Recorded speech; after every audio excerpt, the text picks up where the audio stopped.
नमस्कार साथियों, स्वागत है आप सभी का आपकी अपनी क्लासेस राहुल सर क्लासेस में। दोस्तों, जो रिवीजन सीरीज चल रही है हमारी, उस रिवीजन सीरीज में हम लोग अब तक जो कल्चर वाला पार्ट है, उसको ऑलमोस्ट 75% कवर कर चुके हैं। आज की जो एक क्लास आपकी होने वाली है, इस क्लास के बाद ये आपकी जो कल्चर वाली क्लास है, ये कंप्लीट हो जाएगी। ठीक है? इससे पहले मैं आपको ये भी बताता चलूं कि पॉलिटी को हमने कवर कर लिया है। ठीक है? एनवायरनमेंट हम लोग स्टार्ट कर चुके हैं और जल्द ही जैसे ही मेरी हेल्थ रिकवर कर जाएगी, मैं जल्दी ही, चूँकि काफ़ी बोलना पड़ता है आपके ऑनलाइन ऑफलाइन क्लासेस में, तो थोड़ा गले में प्रॉब्लम हो जाती है मुझे बोलते-बोलते। तो इस वजह से थोड़ी-सी बाधाएँ आई हैं आपकी क्लास में, जो कंटिन्यूटी हमारी चल रही थी कि हम 5 से 6 बजे के बीच में जो हम क्लासेस आपके अपलोड करवा दिया करते थे, तो वो नहीं हो पा रही हैं। उसके लिए माफ़ी चाहता हूँ। ठीक है, तो जल्दी हम लोग एक शेड्यूल कोशिश कर रहे हैं कि आज से या कल से या नेक्स्ट डे से कि 2 क्लास आपको डेली मिलें, ठीक? आपके एग्ज़ाम के पॉइंट ऑफ व्यू से देखते हुए, आपको भी बहुत फ़िक्र होगी और मुझे भी उतनी ही है जितनी आपको है। तो मेरा कोशिश यही है कि 2 क्लास पर डे के हिसाब से मैं आपको देता रहूँ, जिसमें आपका जो विज़न वाला जो पीटी 365 है, 1 क्लास उसका, और जो रिवीजन सीरीज़ है, इस रिवीजन सीरीज़ का 1 क्लास डेली आपको मिलता रहे। तो ये मैंने तय किया है, बाकी मैं आप पे भी छोड़ता हूँ। मैं आपसे चाहता हूँ कि आप मुझे इस बारे में रिकमेंड करें, जो भी बच्चे एग्ज़ाम दे रहे हैं। देखिए, आप लोगों के लिए मैं एक बात और यहाँ बता दूँ कि अगर आपको ये लगता है कि सिर्फ़ और सिर्फ़ ये उन बच्चों के लिए क्लासेस हैं, जो केवल इस बार एग्ज़ाम दे रहे हैं, तो ये आपकी नादानी, बेवकूफ़ी हो सकती है। आप कोई भी एग्ज़ाम उठा कर के देख लीजिए, तो जो करंट अफ़ेयर है, वो पहले एक होता था कि 1 साल के बैक ईयर का क्वेश्चन पेपर जो रहता था, यानी कि जितना भी करंट अफ़ेयर होता था, वहाँ से प्रश्न बनते थे, लेकिन अब ऐसा नहीं है। 1 साल का, 2 साल का, 3 साल का, 4 साल का, उस कोई इसका सही वो नहीं कह सकते कि कौन-से साल का करंट अफ़ेयर पूछा जा सकता है। तो अगर आप यूपीएससी के सीरियस कैंडिडेट हैं, तो मैं आपसे बस इतना ही कहना चाहूँगा कि ये सभी क्लास आपके लिए बहुत महत्वपूर्ण है। ये दिमाग से अपना ख़्याल निकाल दीजिएगा कि नहीं, ये केवल 2026 के लिए ही ज़रूरी है। अगर आप 2027 में भी अपना अटेम्प्ट देने जा रहे हैं, तब भी ये क्लासेस आपके लिए महत्वपूर्ण हैं। क्योंकि रिवीजन जो क्लास आपकी चल रही है, रिवीजन क्लास कोई रिवीजन क्लास इस तरीके से नहीं है। ये डीपली डिस्कशन के साथ आपकी चीज़ें हो रही हैं, यानी कि सारे पॉइंट्स पे हम लोग फ़ोकस कर रहे हैं। हर वो चीज़ जो आपके एग्ज़ाम के पॉइंट ऑफ व्यू से बहुत महत्वपूर्ण होती है, सब वेरी, वेरी इम्पोर्टेंट जो भी टॉपिक होते हैं, जो भी अ जो सब्जेक्ट हैं, वो सारे ही हम कवर कर रहे हैं। तो ये बिल्कुल भी आप दिमाग से निकाल दें कि केवल और केवल ये 2026 वाले बच्चों के लिए है। ये आपके 2027 वाले, 2028 वाले, ये सब के लिए महत्वपूर्ण हो जाती हैं जो रिवीजन क्लासेस हैं। क्योंकि आप एक ही सब्जेक्ट को जब एक ही सोर्स से जब 5 बार, 6 बार, 7 बार, 8 बार, 10 बार जब पढ़ते हैं, तब जाकर के आपके दिमाग में वो चीज़ें, वो थॉट और वो जो अवधारणा है, वो एक तरीके से विकास का स्वरूप ले पाती हैं। और तब हम एक उस कंडीशन पे पहुँच पाते हैं, जब हम जो सामने हमारे क्वेश्चन निकल के आते हैं, वो उनको हम पुट अप कर पाएँ और वो जो क्वेश्चन होते हैं, उनको हम सही कर पाएँ। तो उसकी भाषा को समझना, उसके डायमेंशन को समझना, ये एक बार की पढ़ाई में आसान नहीं हो पाता। तो जितने भी बच्चे टॉपर हैं, जो काफ़ी साल से मेहनत कर रहे हैं, वो उनके लिए ये टास्क बहुत ईज़ी नहीं होता, ठीक है?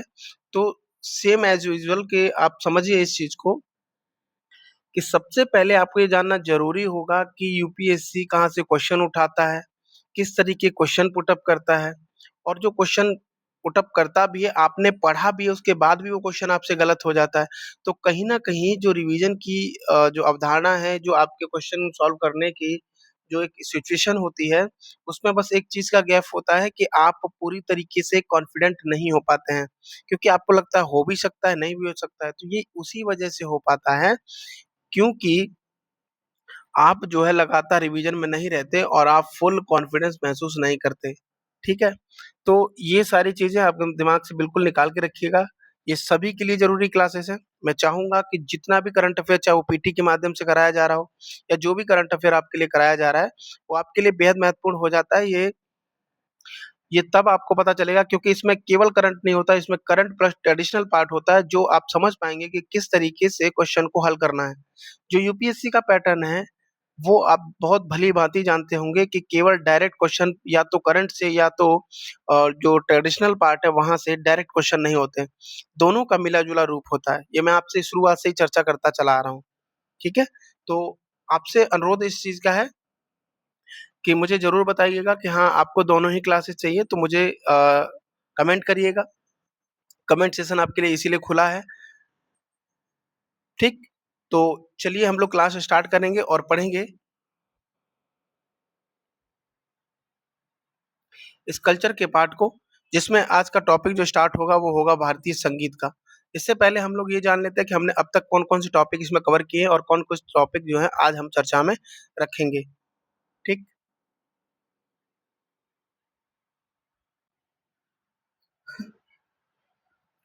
तो बच्चों, हम अब तक इसमें 2 क्लासेस आपको दे चुके हैं, जिसमें हमने अब तक जो कवर किया है, वो प्राचीन भारत कला एवं स्थापत्य के बारे में हमने कवर किया था। धर्म एवं साहित्य ये भी हम लोग कंप्लीट कर चुके हैं। भक्ति एवं सूफी आंदोलन, भारतीय चित्रकला और नृत्य तक हमने क्लासेस आपकी कंप्लीट कर दी हैं। अब जो नेक्स्ट क्लास आपकी होने वाली है, वो संगीत पढ़ेंगे हम लोग, भारत पुतली कला के बारे में समझेंगे, भारतीय नाट्य कला और रंगमंच के बारे में हम लोग देखेंगे, विज्ञान एवं प्रौद्योगिकी का विकास क्रम समझेंगे और भाषा एवं साहित्य के बारे में हम लोग जानेंगे। तो आज कोशिश करेंगे कि ये क्लास कंप्लीट हो जाए, तो जो कल्चर वाला आपका पार्ट है, इसको हम लोग आज ही कंप्लीट कर लेंगे। फिर नेक्स्ट डे से जैसा कि आप लोग हिस्ट्री के लिए आपने बोला कि सर हिस्ट्री भी कंप्लीट करा दीजिए, तो मैं सोच रहा हूँ कि डे बाय डे के हिसाब से 3 से 4 क्लास में हिस्ट्री का केवल जो मॉडर्न वाला पार्ट है, क्योंकि यहाँ से सवाल ज़्यादा क्वेश्चन बनते हैं आपके मॉडर्न से, तो मैं 3 से या 4 क्लास में 3 क्लास में ऑलमोस्ट ये आपकी मॉडर्न हिस्ट्री कवर करा दूँगा, जहाँ से प्रश्न ज़्यादा बनते हैं, चाहे यूपीएससी हो, चाहे यूपीपीएससी हो या स्टेट के कोई भी पीसीएस के जो भी एग्ज़ाम होते हैं, उनके पॉइंट ऑफ व्यू से या आप वनडे का भी एग्ज़ाम देने जा रहे हैं कोई भी, तो उसके लिए भी ये क्लासेस आपके लिए महत्वपूर्ण हो जाती हैं। ठीक है? तो हिस्ट्री भी हम कवर करेंगे और फिर जैसे ठीक से तबीयत मेरी एकदम से रिकवर कर जाएगी तो हम लोग क्या करने वाले हैं कि जैसे मैंने आपको बताया कि एनवायरनमेंट का सेशन बस 1 क्लास आपको मिल पाई है, ये हम लोग कंप्लीट करेंगे। उसके साथ इकोनॉमी का पार्ट बचा हुआ है आपका, इकोनॉमी हम लोग 3 से 4 क्लास में हम लोग इकोनॉमी को पूरा कंप्लीट करेंगे। तो ये दोनों सेगमेंट कंप्लीट करेंगे और साथ ही हम सोच रहे हैं मैंने जैसे अभी आपसे राय ली है, आप मुझे ज़रूर बताइएगा कमेंट सेशन में। आपसे विनती है इस चीज़ के लिए कि आप प्लीज़ बताइएगा कि क्या आप 2 क्लास रेगुलर करने के सक्षम हैं? तो एक करंट अफ़ेयर की क्लास और एक रिवीजन वाली क्लास हम लोग डेली चलाते रहेंगे, क्योंकि अभी काफ़ी सिलेबस आपका बचा हुआ है और आपके पास मात्र 20 दिन का समय बचा हुआ है। तो इस 20 दिन में कम से कम आपको 40 क्लास हमें देनी होंगी। इन 40 क्लास के बाद ही आप अपने आप को कॉन्फिडेंट और वहाँ यूपीएससी के जो प्रीलिम निकालने के लिए आप अपने आप को सुरक्षित महसूस करेंगे। ये तभी पॉसिबल हो पाएगा, वरना आधी-अधूरी चीज़ें आपके लिए घातक भी सिद्ध होती हैं, ये मैंने आपको शुरू में ही बताया था। ठीक है? अनुरोध आपसे ये रहेगा कि चूँकि लगभग 40 क्लासेस हैं, तो हम कोशिश करेंगे कि इनको 15 दिन में ही कवर कर पाएँ और इन 15 दिनों में जब कवर कर लेंगे, तो लास्ट के जो आपके 5 दिन बचेंगे, इन 5 दिन में आपको सिर्फ़ 2 काम करने हैं। पहला काम ये है कि आपको सीसेट के लिए आप जैसे पढ़ रहे होंगे, उसको थोड़ा-सा और अच्छे से कवर करना स्टार्ट कर दीजिएगा। कुछ ट्रिक हैं, जो कि कॉम्प्रिहेंशन के लिए मैं कोशिश करूँगा लास्ट में 5 दिन पहले मैं आपको ये ट्रिक बता दूँ। ये ट्रिक तभी पॉसिबल होगा जब आपने चीज़ें कंप्लीट की होंगी, पढ़ी होंगी। ये ट्रिक तभी आपके काम करेंगे। नहीं पढ़ी हैं, तब ये बहुत ईज़ी नहीं होगा आपके लिए काम करना, ठीक है?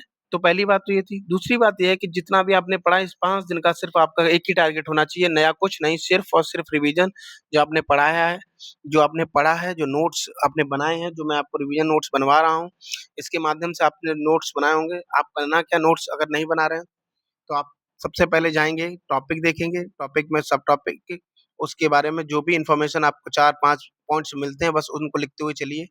उसके बाद आपका एक छोटा-सा नोट्स बन जाएगा, बस उसी को बार-बार, बार-बार आप 4 बार, 10 बार, 20 बार जितना भी आप दोहरा सकते हैं, उसको दोहराइए।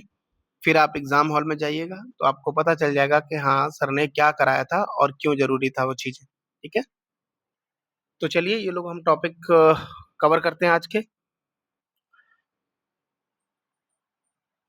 बढ़ते हैं अपने टॉपिक की तरफ। तो चलिए, क्विक रिवीजन मॉड्यूल में यूपीएससी प्रीलिम कला एवं संस्कृति के रूप में हम जब चीज़ों को पढ़ रहे हैं, तो भारतीय कला एवं जो है भारतीय संगीत के बारे में हम लोग जानेंगे और शास्त्रीय लोक संगीत के बारे में हम लोग जानते हैं।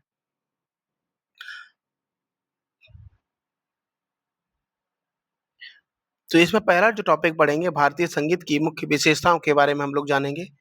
मुख्य विशेषताओं की जब बात की जाती है तो जो भरत मुनि हैं, तो भरत मुनि के नाट्यशास्त्र को संगीत पर सबसे पहला क्या माना गया है, ग्रंथ माना गया है। ठीक है? याद रखेंगे इस बात को। अब जो सामवेद है, तो उसको संगीत का वेद माना जाता है। तो ये गायन का रूप है, स्वरूप है ये। तो इसीलिए सामवेद को संगीत का वेद माना जाता है। इसमें लगभग 16,000 रागों और रागनियों अर्थात धुनों का उल्लेख मिलता है। सामवेद के उत्तरवर्ती भाग को गंधर्व वेद के नाम से जाना जाता है। इसे संगीत की नियम पुस्तिका माना जाता है। तो जो सामवेद का उत्तरवर्ती यानी कि जो उपवेद है, वो क्या है? गंधर्व वेद है और इसे किस नाम से जाना जाता है? तो इसे संगीत की नियम पुस्तिका के रूप में इसे जाना जाता है।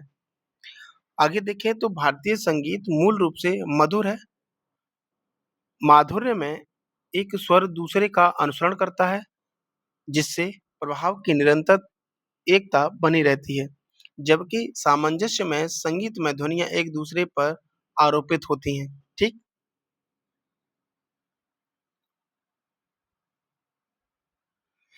आमतौर पर यह माना जाता है कि 13वीं शताब्दी से पहले भारत का संगीत कुमबेश एक समान था। ठीक है? यानी कि लगभग समान था सब 13वीं शताब्दी तक। फिर उसके बाद इसके बदलाव के स्वरूप स्टार्ट आपको देखने को मिलते हैं।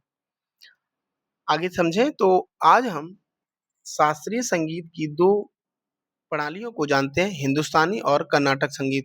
ठीक? कर्नाटक संगीत जो कि कर्नाटक, आंध्र प्रदेश, तमिलनाडु, केरल तक सीमित है। ठीक?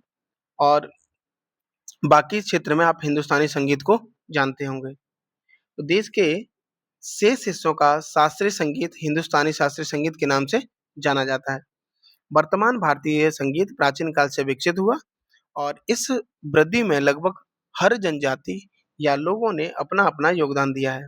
इसलिए यह संभव है कि जिसे अब हम राग कहते हैं, उसकी शुरुआत एक आदिवासी या लोक धुन के रूप में हुई हो। ठीक है?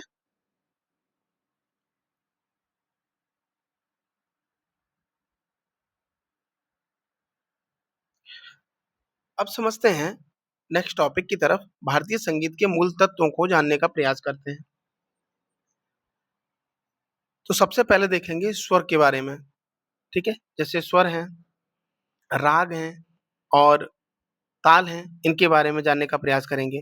तो सबसे पहले समझेंगे हम लोग सुर के बारे में।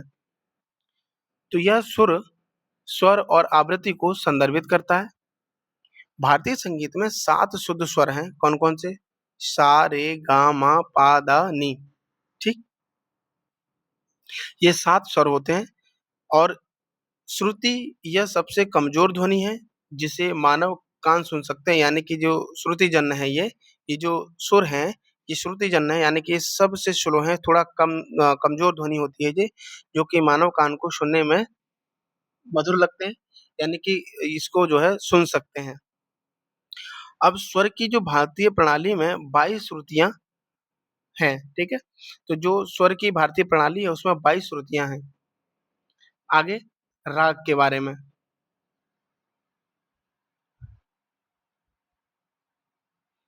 राग के बारे में जानें तो यह स्वर का एक अलग संयोजन है। राग के निर्माण के लिए कम से कम 5 अलग-अलग स्वर होने चाहिए। विशिष्ट स्वरों के आधार पर 3 प्रकार के होते हैं, जैसे ओढ़व राग, साड़व राग और संपूर्ण राग, ठीक? और ये जो हैं, जो ओढ़व राग है, ये 5 विशिष्ट स्वर इसमें होते हैं, फिर साड़व राग इसमें 6 और बाकी संपूर्ण राग उसको 7 विशिष्ट स्वर के रूप में देखते हैं। सा, रे, गा, मा, पा, धा, नी, सा, ठीक है? पा, धा, नी, ठीक? स तो फिर दोबारा से रिपीट हो जाएगा। तो ये आपके राग होते हैं। उसके बाद जब आप देखें ताल, तो जो ताल है, यह लयबद्ध चक्र या चक्रीय तरीके से तालों यानी बीट्स की व्याख्या होती है ना? और कई चक्रों के आधार पर इसके निम्न प्रकार हैं, जैसे त्रिश्र, चतुस्र, खंड, मिश्र, संकीर्ण। तो जो तिस्र है उसमें 3 लयबद्ध चक्र होते हैं, चतुस्र होता है जो इसमें 4 लयबद्ध चक्र होते हैं, खंड में 5 लयबद्ध चक्र होते हैं, मिश्र में 6 लयबद्ध चक्र होते हैं और संकीर्ण में 7 जो है लयबद्ध चक्र होते हैं। ठीक है? आगे देखें तो धैवतम और निषादम, माध्यम, इनके बारे में जानते हैं। क्या है ये? अब सोचिएगा आप कि आपने कभी गौर किया है, जैसे अभी 7 स्वरों की जब मैं बात कर रहा था आपसे, सा, सा, रे, गा, मा, पा, दा, नी, इसके बारे में जब मैंने बात की, तो आपने ध्यान दिया होगा कि धैवतम में आपने सुना होगा कि धा, इसका मतलब ये है कि जो धा है ये धैवतम से निकला है और इस धैवतम से जो हमारे ऋषि-मुनि होते थे, यानी इन शब्दों का काफ़ी गहरा महत्व है। उन्होंने महसूस किया इस बात को कि जो धैवतम है यानी धैवत है, ये जैसे घोड़े की जो हॉर्स की जो हिनहिनाहट होती है, उसको संगीत के रूप में महसूस किया, तो ये वहाँ से निकला।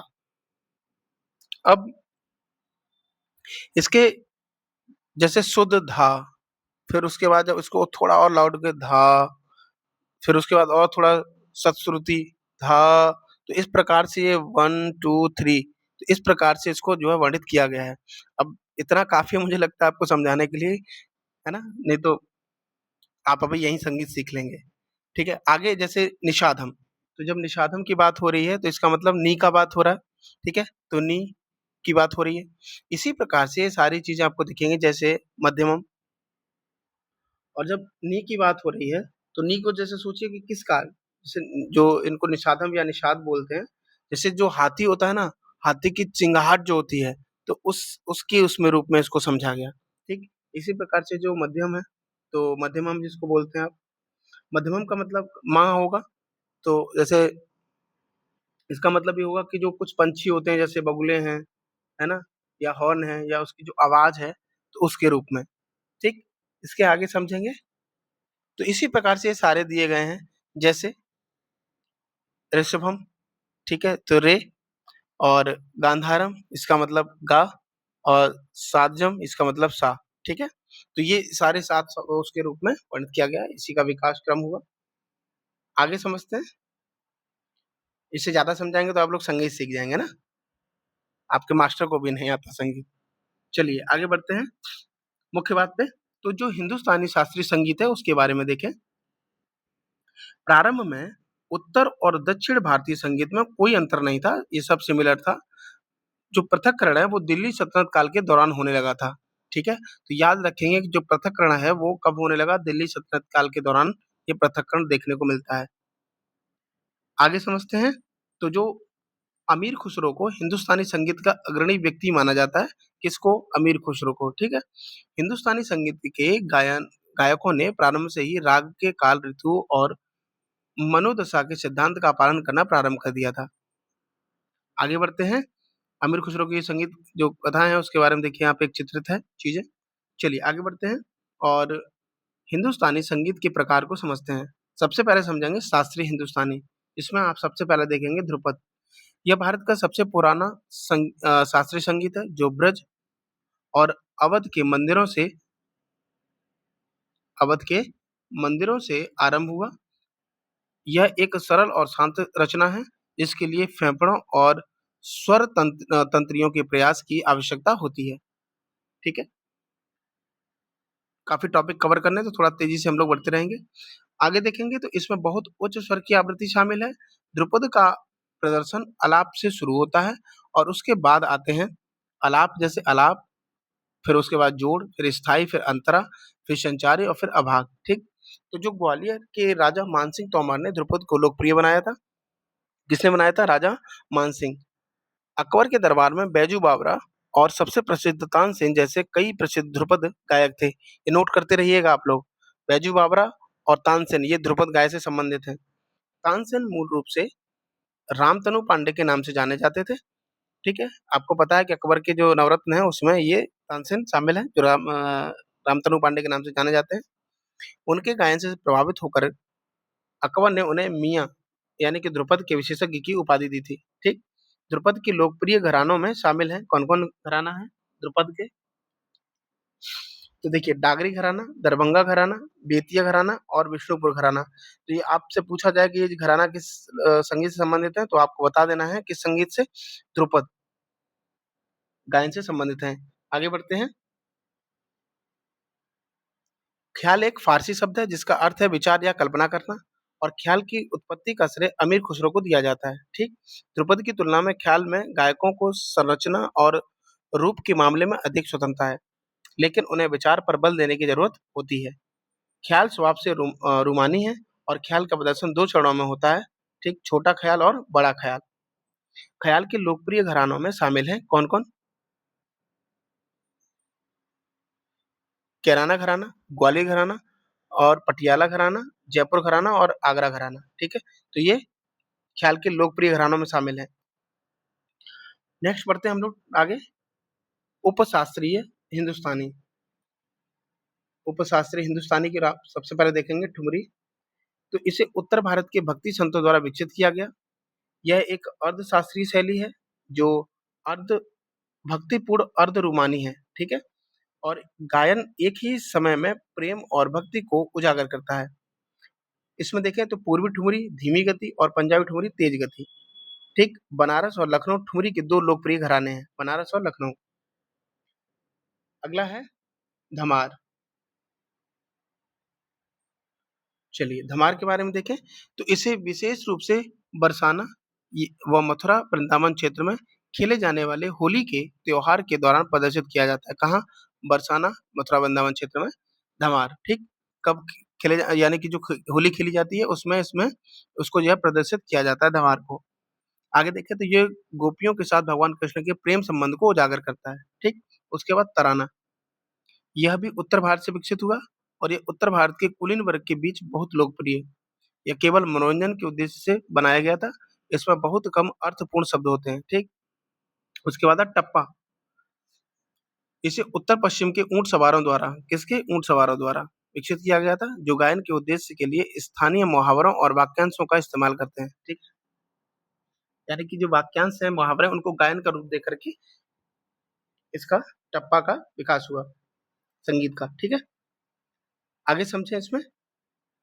तो ये वाक्यांशों के त्वरित रूप से दोहराए जाने के लिए विख्यात है।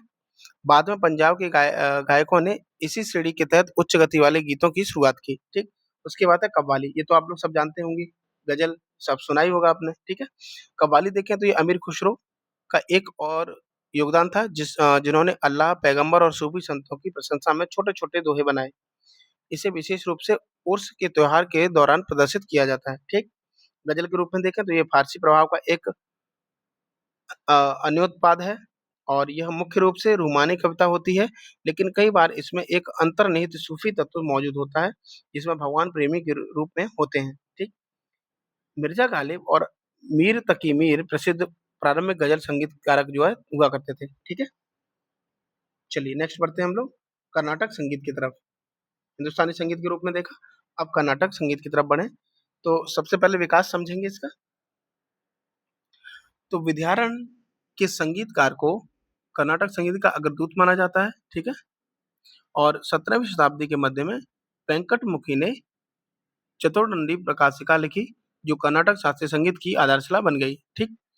इस पुस्तक में 72 राग प्रणालियों का उल्लेख है, जिन्हें मेलाकर्ता राग प्रणाली के नाम से जाना जाता है। ठीक है? ये प्रकृति में अत्यधिक वैज्ञानिक है और 20वीं शताब्दी में कर्नाटक संगीत को विष्णु नारायण भारत खंडे द्वारा और अधिक लोकप्रिय बनाया गया। ठीक? कर्नाटक गायन 3 चरणों में होता है। कितने चरणों में? 3 चरणों में। आगे समझते हैं कर्नाटक संगीत की विशेषताओं के बारे में। तो विशेषताओं में सबसे पहले देखेंगे तो कर्नाटक जो है गायन 3 चरणों में होता है, बात कर चुके हैं। और साथ ही समझें तो ये रागम से शुरू होता है और जो खाली समय में एक तात्कालिक आलाप है, उसके बाद तनम आता है, जो एक लयबद्ध अंत संयोजक यानी कि कनेक्टर होता है और इसके बाद के क्रम में पल्लवी आता है, जिससे ताल के लिए माधुर्य को संतुलित किया जाता है। कर्नाटक संगीत के 2 लोकप्रिय संस्करण हैं, कौन-कौन से? कृति और कृतनाई। कृति में देखें तो गाने पर बल दिया जाता है और कृतनाई में संगीत पर बल दिया जाता है। ठीक? उसके बाद प्रसिद्ध व्यक्तित्व के बारे में जानें, तो जो प्रसिद्ध व्यक्तित्व हैं, जैसे पुरंदर दास, जो कि कर्नाटक संगीत के पितामह कहे जाते हैं। पुरुष त्रिमूर्ति के रूप में जिसमें त्यागराज, श्याम शास्त्री और मथुरा स्वामी दीक्षितार, ठीक है? ये त्रिमूर्ति के रूप में जाने जाते हैं। और महिला त्रिमूर्ति के रूप में डी के पट्टावली, एम एल वसंत कुमारी और एम एस सुब्बलक्ष्मी, ठीक है? ये महिला त्रिमूर्ति के रूप में जाने जाते हैं। अब आपसे सीधा-सीधा नाम देकर के ये भी पूछा जा सकता है ये किस संगीत से संबंधित है, तो आपको बताना है कि ये कर्नाटक संगीत से संबंधित है, ठीक है? चलिए आगे बढ़ते हैं। क्षेत्रीय संगीत शैलियों के रूप में देखें, तो एक तरफ क्षेत्रीय संगीत शैली और विशेषताओं के बारे में, दूसरी तरफ हम लोग बात करते हुए चलेंगे। सबसे पहले देंगे रसिया गीत उत्तर प्रदेश का, ठीक है? तो रसिया गीत गाने की समृद्ध परंपरा ब्रज में विकसित हुई। तो आप जब रसिया की बात करेंगे तो ये काफ़ी लोकप्रिय गीत है। आप जब उत्तर प्रदेश की जब बात करते हैं, जो कि पश्चिमी उत्तर प्रदेश, ठीक है? तो जो पश्चिमी उत्तर प्रदेश है आपका, यहाँ देखेंगे तो ये काफ़ी लोकप्रिय है, रसिया गीत, ठीक? हो सकता है कि पूर्वांचल में आपने ये इसको ना सुना हो, लेकिन पश्चिम में ये बहुत फ़ेमस होता है रसिया गीत। आप यूट्यूब पे जाएँगे, तो जाकर के देखिएगा, डालिएगा रसिया तो आपको वहाँ पे कई सारी लिस्ट मिल जाएँगी। तो रसिया गीत गाने की समृद्ध परंपरा ब्रज में विकसित हुई थी। कहाँ पे? ब्रज में। और अनादि काल से भगवान कृष्ण की आकर्षक लीलाओं की पवित्र भूमि है। यह किसी विशेष त्योहार तक ही सीमित नहीं है, बल्कि दैनिक जीवन के ताने-बाने और लोगों के दिन-प्रतिदिन के कामों में बारीकी से जुड़ा है। ठीक? आगे है पंखेड़ा, राजस्थान। तो ये भी कभी-कभी पूछ लिया जाता है कि रसिया गीत कहाँ का संगीत है? कहाँ का जो है लोकप्रिय संगीत है? तो आपको बताना है उत्तर प्रदेश का, ठीक है? ऐसे ही पंखेड़ा कहाँ का है? तो राजस्थान का। ऐसे भी डायरेक्ट प्रश्न बन जाते हैं। तो राजस्थान के किसानों द्वारा खेतों में काम करते हुए गाया जाता है ये पंखेड़ा। किसान अलगोजा और मंजीरा बजाते हुए गाते हैं और बोलते हैं। पंखेड़ा शब्द का शाब्दिक अर्थ होता है प्रेमी, ठीक? फिर उसके बाद देखेंगे लोटिया, ये भी राजस्थान का। तो लोटिया त्योहार के दौरान चैत्र मास में लोटिया गाया जाता है। कब? चैत्र मास में। महिलाएं तालाबों और कुओं से पानी से भरा लोटा यानी पानी भरने के लिए एक बर्तन और कलश यानी पूजा के दौरान पानी भरने के लिए शुभ माना जाने वाला बर्तन लाती हैं और वे उन्हें फूलों से सजाती हैं और घर आती हैं, ठीक है? तब ये गीत गाया जाता है। इसको बोलते हैं लोटिया। आगे देखें तो पंडवानी, जो कि छत्तीसगढ़। पंडवानी में महाभारत की कहानियों को एक गाथा गीत के रूप में गाया जाता है और रात के प्रदर्शन के लिए 1 या 2 अध्याय चुने जाते हैं। मुख्य जो गायक लगातार पूरे प्रदर्शन में बैठा रहता है और शक्तिशाली गायन व प्रतीकात्मक इशारों के साथ वो एक के बाद एक अध्याय के सभी पात्रों की कल्पना करता है, ठीक है? चलिए आगे बढ़ते हैं और देखते हैं शंखुनाखर, जो कि कुमाऊँ क्षेत्र का। शंखुनाखर जो शंखुनाखर है को गोद भराई, कब गोद भराई? बच्चे के जन्म, छठी यानी कि बच्चे के जन्म से 6 दिन का किया जाने वाला जो अनुष्ठान होता है वो, गणेश पूजा आदि के धार्मिक समारोह के दौरान गाया जाता है। इन गीतों को केवल महिलाओं द्वारा बिना किसी वाद्य यंत्र के गाया जाता है, ठीक? चलिए, और आप लोग मुझे कमेंट में बताएँगे कि आपके यहाँ पे कौन-सा इस समय यानी कि गोद भराई के समय जन्म के समय या छठी यानी कि छठवें दिन के समय या गणेश पूजा के समय कौन-सा जो है गीत गाया जाता है? जो क्षेत्रीय गीत है उसके बारे में मुझे आप कमेंट करके बताएँगे, ठीक? चलिए, अगला देखिए मांडो, गोवा का, ठीक? यह गोवा का क्षेत्रीय संगीत है और भारतीय उपमहाद्वीप के पारंपरिक संगीत की निधि है। गोवा में पुर्तगाली उपस्थिति के दौरान प्यार, त्रासदी और सामाजिक अन्याय और राजनीतिक प्रतिरोध के दोनों जो सामाजिक अन्याय और राजनीतिक प्रतिरोध दोनों से संबंधित गोवा के गीत की बेहतरीन रचना मांडो एक धीमी कविता है ये, ठीक है? तो मांडो याद रखना है आपको, गोवा संबंधित है। अगला आला, ये भी उत्तर प्रदेश से संबंधित है। तो जो आला है वो बुंदेलखंड का विशिष्ट गाथा गीत है, जो महोबा के राजा परमल की सेवा करने वाले 2 योद्धा भाइयों जो आला और उदल वीर कर्मों का वर्णन करता है, ठीक है? और बुंदेलखंड का सबसे लोकप्रिय संगीत है ये, जो देश के अन्य भागों में भी लोकप्रिय है, आला, ठीक है? अगला है होरी, ये उत्तर उत्तर प्रदेश में होरी, आप कमेंट करके बताइएगा कि होरी किस-किसने सुना है, ठीक है?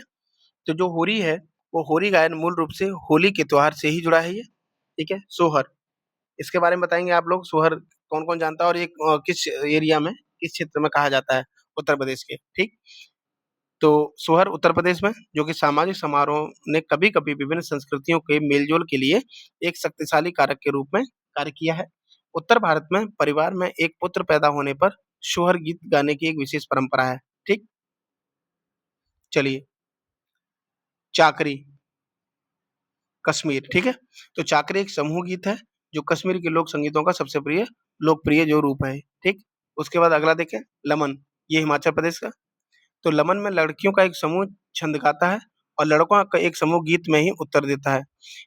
यह जो सिलसिला है वो घंटों तक चलता रहता है और दिलचस्प बात यह है कि पहाड़ी की एक चोटी पर गाती हुई लड़कियां शायद ही कभी दूसरी चोटी पर गाते हुए लड़कों के चेहरे देखती हैं। यानी बिना चेहरे देखे दो दो चोटियों पे ये आपस में खड़े होंगे, चेहरे नहीं देखेंगे लेकिन आप आवाज जो है पहाड़ी के बीच में उनके प्रेमी गीत जो गूंजते रहते हैं। ठीक, इनमें से ज्यादातर गीत विशेष रूप से कुल्लू घाटी में गाए जाते हैं। ठीक है,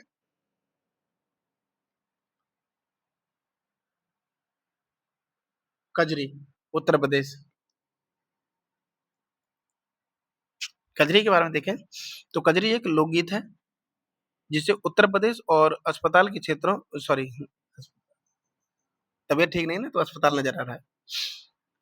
तो जो कजरी है वो कजरी एक लोकप्रिय गीत है जिसे उत्तर प्रदेश और आसपास के क्षेत्रों की महिलाओं द्वारा बरसात के मौसम में गाया जाता है।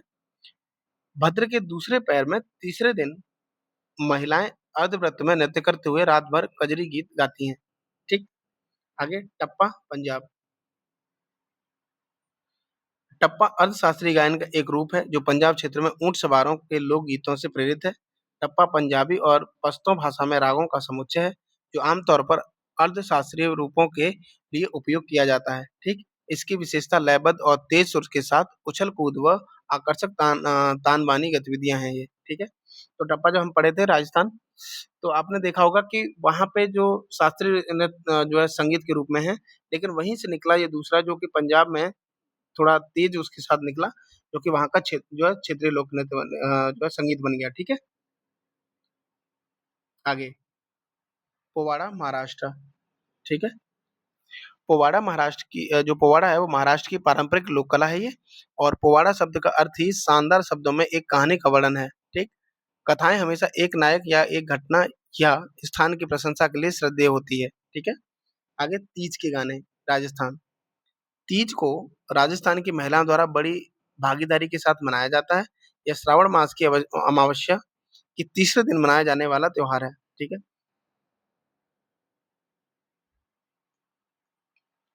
अगला बुरका कथा। बुरका कथा देखें तो जो आंध्र प्रदेश में, तो ये जो बुरका कथा है, ये गाथा गीत का एक अत्यधिक नाटकीय रूप है। कहानी सुनाते समय मुख्य कलाकार द्वारा बोतल के आकार का ड्रम यानी तंबूरा बजाया जाता है और गाथा गीत गायक मंच अभिनेता की तरह श्रृंगार करते हैं और एक उच्च शैली की पोशाक पहनते हैं। ठीक, आगे भाका, जम्मू और कश्मीर। भाका लोक संगीत का जो लोक संगीत है उसका भाका रूप जम्मू क्षेत्र में लोकप्रिय है ये। जब कटाई की जाती है यानी कटाई की जाती है तो ग्रामीण क्षेत्रों द्वारा भाका गाया जाता है और इसे सबसे मधुर और सामंजस्यपूर्ण तत्वों वाला क्षेत्रीय संगीत माना जाता है। इसे हारमोनियम जैसे वाद्य यंत्रों की जो है संगत में गाया जाता है, ठीक? हारमोनियम बजाया जाएगा, उसके साथ इस गीत को गाया जाता है। आगे अगला देखें, भूत गीत, है ना? भूत गीत केरल। भूत गीत का आधार अंधविश्वासों में निहित है। केरल के जो कुछ समुदाय हैं, तो उन समुदायों में भूत और आत्माओं को दूर भगाने के लिए भूत अनुष्ठान करते हैं और यह अनुष्ठान जोरदार नृत्यों के साथ होता है और संगीत में एक भेदी और भयानक चरित्र होता है ये, ठीक है? तो कहाँ गाया जाता है भूत गीत? केरल में। दसकठिया, जो कि ओडिशा क्षेत्र में गाया जाता है। तो दसकठिया ओडिशा में प्रचलित गाथा गीत गायक की एक शैली है। दसकठिया एक विशेष संगीत वाद्य यंत्र से लिया गया नाम है, जिसे काठी या राम ताली कहा जाता है, ठीक है? यह प्रस्तुति के दौरान इस्तेमाल किया जाने वाला लकड़ी का ताली बजाने वाला वाद्य यंत्र है, ठीक? आगे है बिहू गीत, असम, ठीक है? पूछा गया है कई बार। बिहू गीत अपनी साहित्यिक सामग्री और अपनी संगीत विद्या दोनों के लिए असम के सबसे विशिष्ट प्रकार के लोकगीत हैं। बिहू गीत नववर्ष की शुभकामनाएं होती हैं और यह नृत्य एक प्राचीन प्रजनन पंथ से जुड़ा है, ठीक है? आगे शाना लामोक, जो कि मणिपुर का है। तो शाना लामोक को राज्याभिषेक समारोह के समय माईबा पुजारी द्वारा गाया जाता है, ठीक? पुजारी को क्या कहते हैं? माईबा। इसे राजा के स्वागत के लिए भी गाया जाता है, ठीक? चलिए आगे है लाई हराओबा महोत्सव, जो कि मणिपुर के गीत हैं ये। तो हराओबा का अर्थ देवताओं और देवियों का त्योहार है ये। इसका प्रदर्शन उमंग लाई यानी कि वन देवता के लिए किया जाता है। आंगरी आंगरी हेंगिन सृजन का गीत और हैजिंग हीराओ एक कर्मकांडी गीत लाई हरोबा उत्सव के अंतिम दिन गाया जाता है ये, ठीक है? नेक्स्ट है साई कुटी जई, ठीक? जो कि साई कुटी के गीत हैं, ये कहाँ के हैं? मिजोरम के हैं। तो मिजोरम की एक कवित्री साई कुटी ने, ठीक है, योद्धाओं, बहादुर शिकारियों, महान योद्धाओं और शिकारी बनने की इच्छा रखने वाले युवकों आदि की प्रशंसा में गीतों की रचना की, ठीक है? चलिए नेक्स्ट है चाई हिया। चाई हिया जो नृत्य है वो मिजोरम से संबंधित है। तो मिजो प्रथा के अनुसार चापचार कुटु उत्सव के दौरान न केवल गायन बल्कि नृत्य भी पूरे उत्सव में जारी रहना चाहिए। गायन और नृत्य के विशेष अवसर को चाई कहा जाता है, ठीक? और गीतों को चाई हिया यानी कि चाई गीत के रूप में जाना जाता है, ठीक है? अगला है बसंती या बसंत गीत, जो गढ़वाल। तो गढ़वाल में बसंत या बसंत ऋतु का स्वागत अनोखे तरीके से किया जाता है। भूमि कई रंग-बिरंगे फूलों से भरी हुई होती है। बसंत पंचमी तथा जो है चावल के आटे से फर्श के डिज़ाइन बनाए जाते हैं और हरी जई के बंडलों को गोबर के साथ छापने के लिए उपयोग किया जाता है, ठीक है? तो ये बसंती या बसंत गीत है, जो कि गढ़वाल क्षेत्र में। आगे देखें, घसियारी गीत, ये भी गढ़वाल क्षेत्र में। पहाड़ों की युवतियों को अपने मवेशियों के लिए घास लेने के लिए दूर जंगलों में जाना पड़ता है।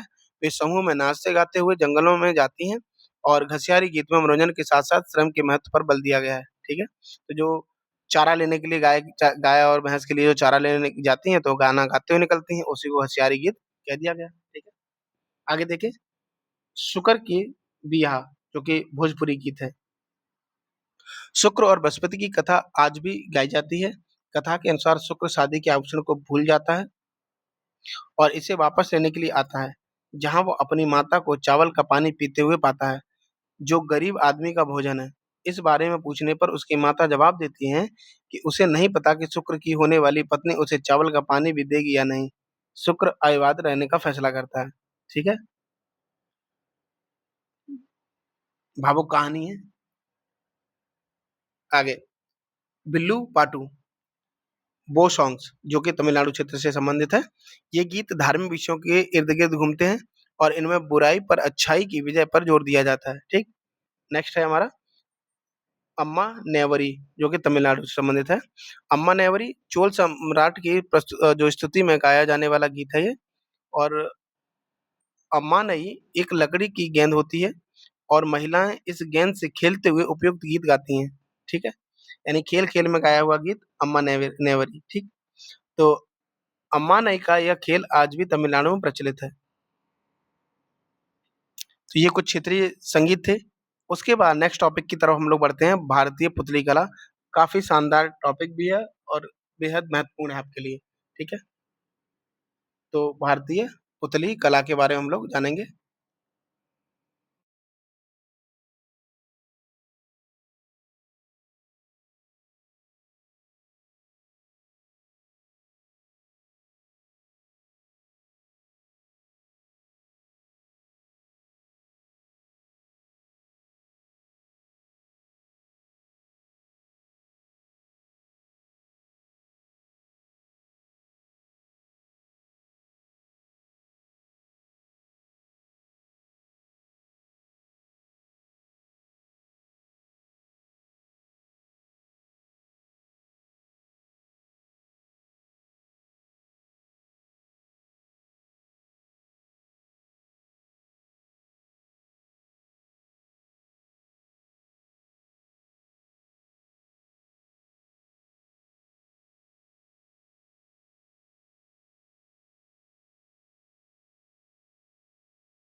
गुम्बेटा का संबंध कर्नाटक के लोक नृत्य यक्षगान से है, ठीक है? तो इसका जो संबंध है वो यक्षगान से है।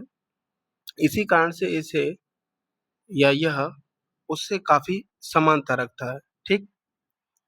अ, कुम्बेटा में यक्षगान के प्रसंगों को प्रदर्शित किया जाता है, ठीक? इसका संचालन 2 से 3 संचालकों द्वारा किया जाता है, ठीक? आगे देखें तो बोम्बल्टा जो कि तमिलनाडु का है और ये जो है बोम्बल्टा वो छड़ और धागा पुतली की तकनीक तमिलनाडु की बोम्बल्टा पुतली में एक साथ देखने को मिलती है। यानी में छड़ और धागा पुतली की तकनीक जो है एक साथ देखने को मिलती है। इसका संचालन करने वाले धागे एक लोहे की रिंग से बंधे रहते हैं, जिसे पुतली संचालक मुकुट की तरह अपने सिर पर धारण किए रहते हैं। ये देखिए, ये आपको चित्र दिख रहा होगा, है ना? अब इसमें आगे देखें तो बोम्बल्टा पुतली आकार में बड़ी और भारी होती है। ये भारतीय परंपरागत पुतलियों में सबसे सुस्पष्ट होती है। इस नाट्य विधिया या विधा के प्रारंभिक कार्य विनायक पूजा, कोमली, अमन नाट्यम तथा पुषेक नाट्यम इन 4 भागों में इसे विभक्त किया जाता है। तो ये विभक्त रहते हैं, ठीक है?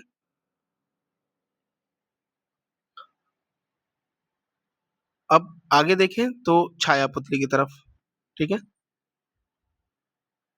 छाया पुतली के बारे में जब बात की जाती है तो छाया पुतलियाँ चपटी होती हैं, अधिकांशतः वे चमड़े से बनाई जाती हैं।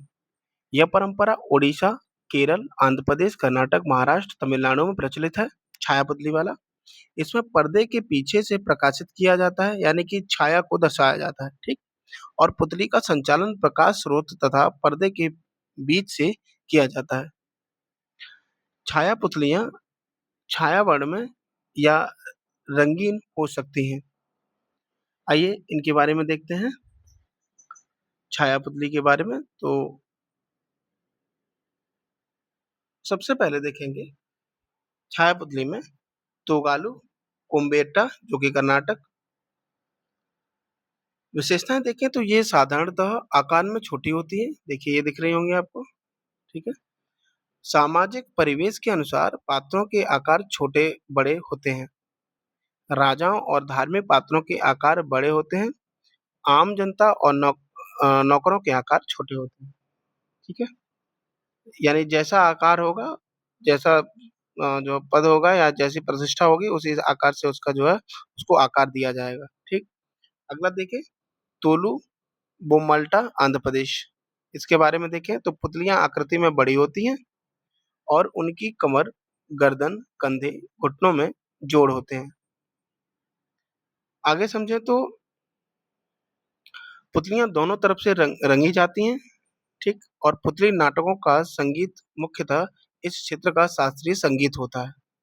ये तोलू बोम्माल्टा के बारे में बात हो रही है, ठीक? उनके विषय रामायण, महाभारत और पुराणों से लिए गए हैं, ठीक है? अच्छा, अब उसके बाद देखें रावण छाया जो कि उड़ीसा।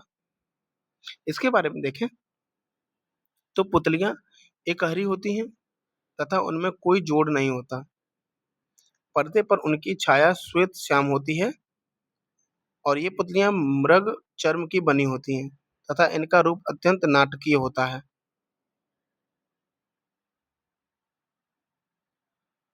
साथ ही मानव एवं पशु चरित्रों के साथ-साथ वृक्ष, पर्वत, रथ आदि भी इस्तेमाल किए जाते हैं। तो आप ये चित्र देखकर समझ सकते हैं, ठीक है? चलिए नेक्स्ट बढ़ते हैं हम लोग आगे। छड़ पुतली।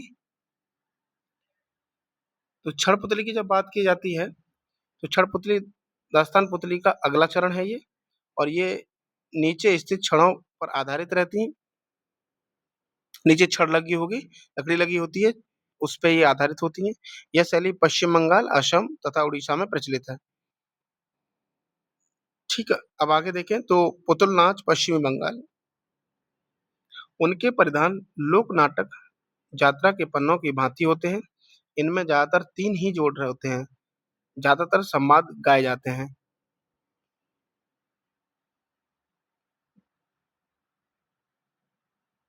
ठीक है?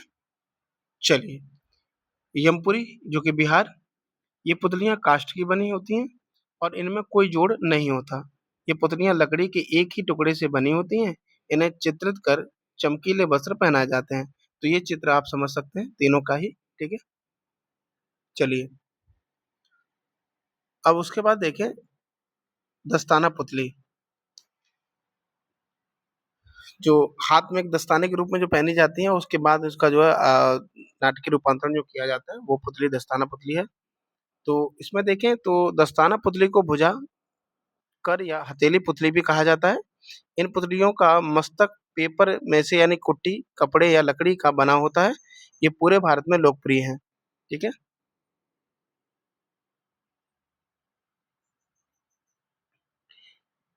आगे समझें तो पवाकुशु केरल, जो कि इसी दस्तान पुतली से संबंधित है। इसका प्रादुर्भाव 18वीं शताब्दी में वहाँ के प्रसिद्ध शास्त्रीय नृत्य नाटक कथकली की जो पुतली नाटकों पर पड़ने वाले प्रभाव के कारण हुआ था। ये पुतली नाटक रामायण, महाभारत की कथाओं पर आधारित होते हैं। ठीक है? चलिए, तो ये पुतलियों के बारे में था।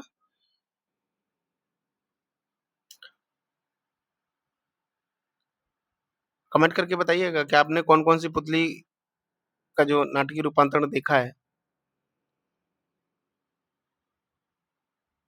चलिए नेक्स्ट टॉपिक की तरफ बढ़ते हैं हम लोग, भारतीय नाट्य कला या रंगमंच कला के बारे में। आइए इसको भी समझते हैं। तो सबसे पहले उत्पत्ति के बारे में जानेंगे। तो सीतामबेंगरा और जोगीमारा गुफाएं विश्व की प्राचीनतम, याद रखेंगे ये, प्राचीनतम रंगभूमियों का प्रतिनिधित्व करती हैं ये।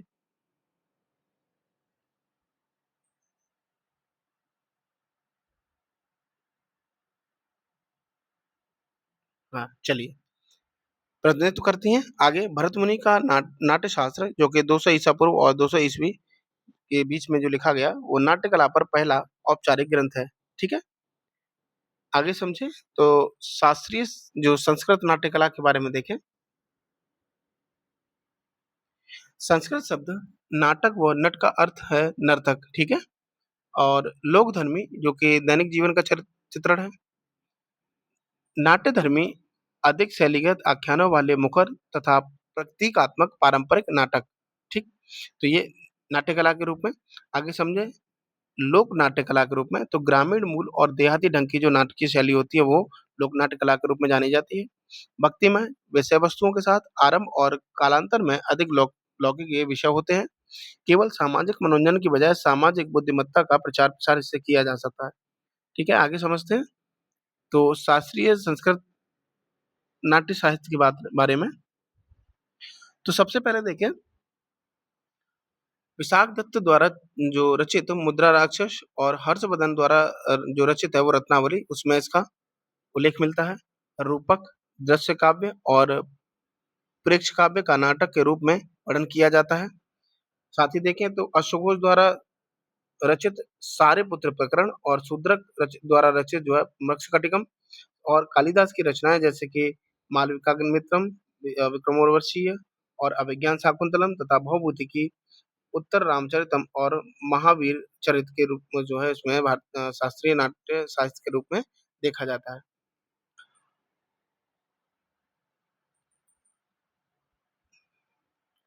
आगे देखें तो कुथियाट्टम यानी कि कुडियाट्टम जिसको बोलते हैं, ये केरल में 10वीं शताब्दी ईस्वी में आरंभ हुआ और भारत की प्राचीनतम जीवित नाट्य कला के रूप में इसको जाना जाता है।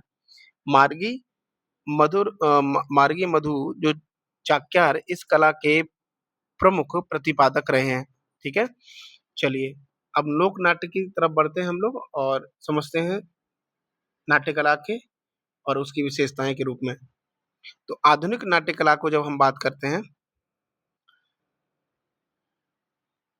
जिसमें अंकिया नाट यानी कि जो असम से संबंधित है। असम का यह परंपरागत एकांकी नाटक है। इसे संत शंकर देव द्वारा आरंभ किया गया था। भगवान कृष्ण के जीवन पर ये आधारित है। खोल और करताल वाद्य यंत्रों का प्रयोग तथा मुखौटों का प्रयोग इसमें किया जाता है। रामलीला, ये उत्तर प्रदेश में फेमस है। संगीत का उपयोग करके रामायण का मंचन किया जाता है। आमतौर पर पुरुष अभिनेताओं द्वारा इसका प्रदर्शन किया जाता है। ठीक? रासलीला, ये गुजरात से संबंधित है।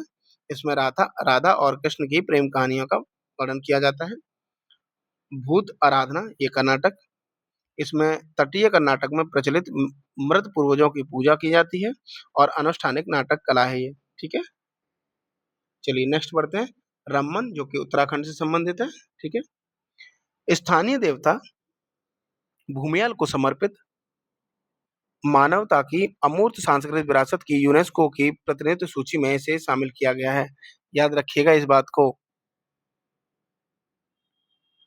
ठीक है, चलिए आगे बढ़ते हैं। भारत का उत्तर पश्चिम और पूर्वी भाग इसके नाट्य कला के रूप में समझते हैं और उसके महत्वपूर्ण पहलू को देखेंगे। तो सबसे पहले देखेंगे भांड पत्थर। नृत्य, संगीत और अभिनय का अनूठा संगम मिलता है। स्वांग के बारे में जो उत्तर प्रदेश से संबंधित है, ये संगीत आधारित है। स्वांग की महत्वपूर्ण शैलियां रोहतक और हाथरस हैं। ठीक, नौटंकी के बारे में देखें, ये उत्तर प्रदेश में देखने को मिलती है। महत्वपूर्ण केंद्र इसका कानपुर, लखनऊ और हाथरस है। ठीक है, भवई जो गुजरात एवं राजस्थान में, महत्वपूर्ण केंद्र इसका कच्छ और काठियावाड़ है। लघु नाटकों की एक ये श्रृंखला का वर्णन करने के लिए नृत्य का व्यापक उपयोग होता है यहाँ। वाद्य यंत्र इसमें कौन से प्रयोग होते हैं, तो भूंगाला, तबला, बांसुरी, पखावज और रबाब, सारंगी, मंजीरा आदि जो है इनका प्रयोग किया जाता है। आगे देखें तो दशावतार। दशावतार जो कि कोंकण और गोवा क्षेत्र, इसमें देखें तो रक्षा और सृजन के देवता भगवान विष्णु के 10 अवतारों का चरित्रांकन इसमें किया जाता है। ठीक, नेक्स्ट है भवई जो कि राजस्थान में, लघु नाटकों की एक श्रृंखला का वर्णन करने के लिए नृत्य का व्यापक उपयोग किया जाता है इसमें। फिर उसके बाद करीला, ये हिमाचल प्रदेश से संबंधित है। तो इसमें देखें तो मुत्का आकाश जो कि नाट्य कला है, ये गांव के मेलों और त्योहारों के दौरान मंचन किया जाता है इसका। ठीक है, पोवाड़ा महाराष्ट्र, ये शिवाजी के वीरतापूर्ण कार्यों की प्रशंसा करना है। जात्रा जो कि बंगाल, ये चैतन्य के प्रभाव से लोकप्रिय हुआ है ये। ठीक, आगे है माच जो मध्य प्रदेश, इसमें देखें तो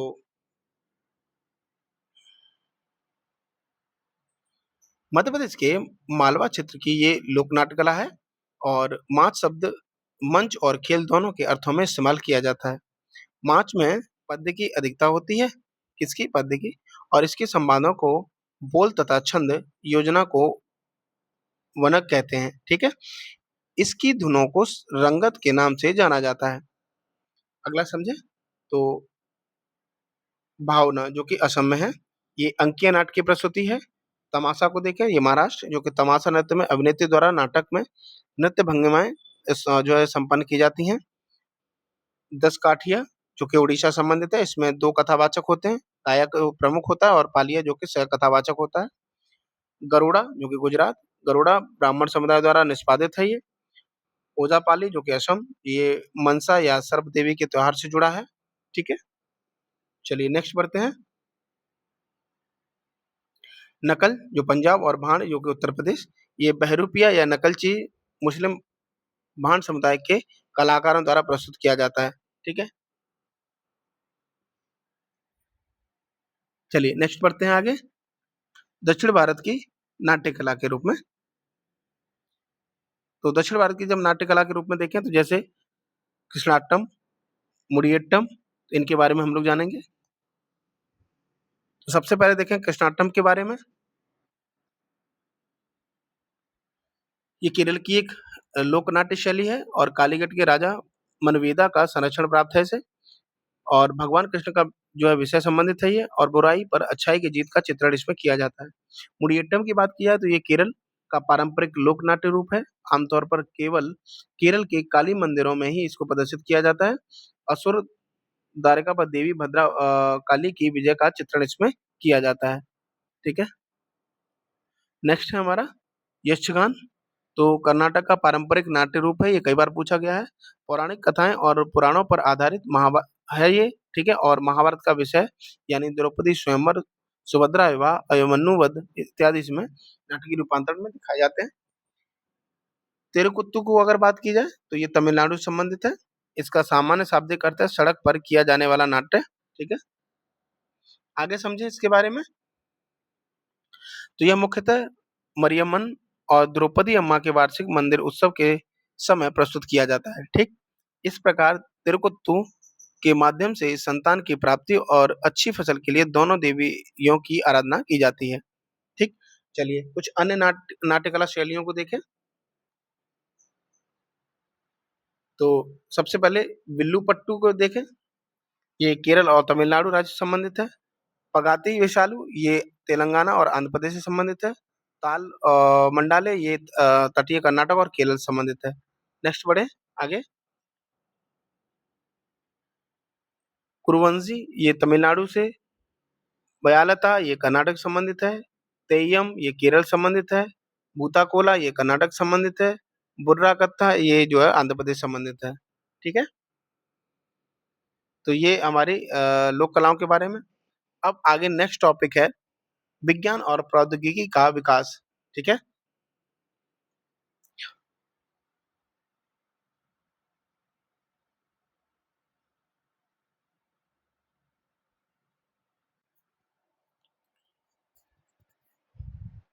तो सबसे पहले हम इसमें जानेंगे चिकित्सा के बारे में।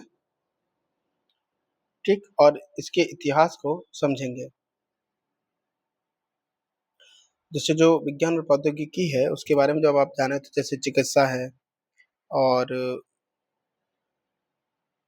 आपकी जैसे साइंस है। एक सेकेंड, हाँ जैसे साइंस है, साइंस में जैसे आप देखेंगे भौतिक है, ठीक है, रसायन है।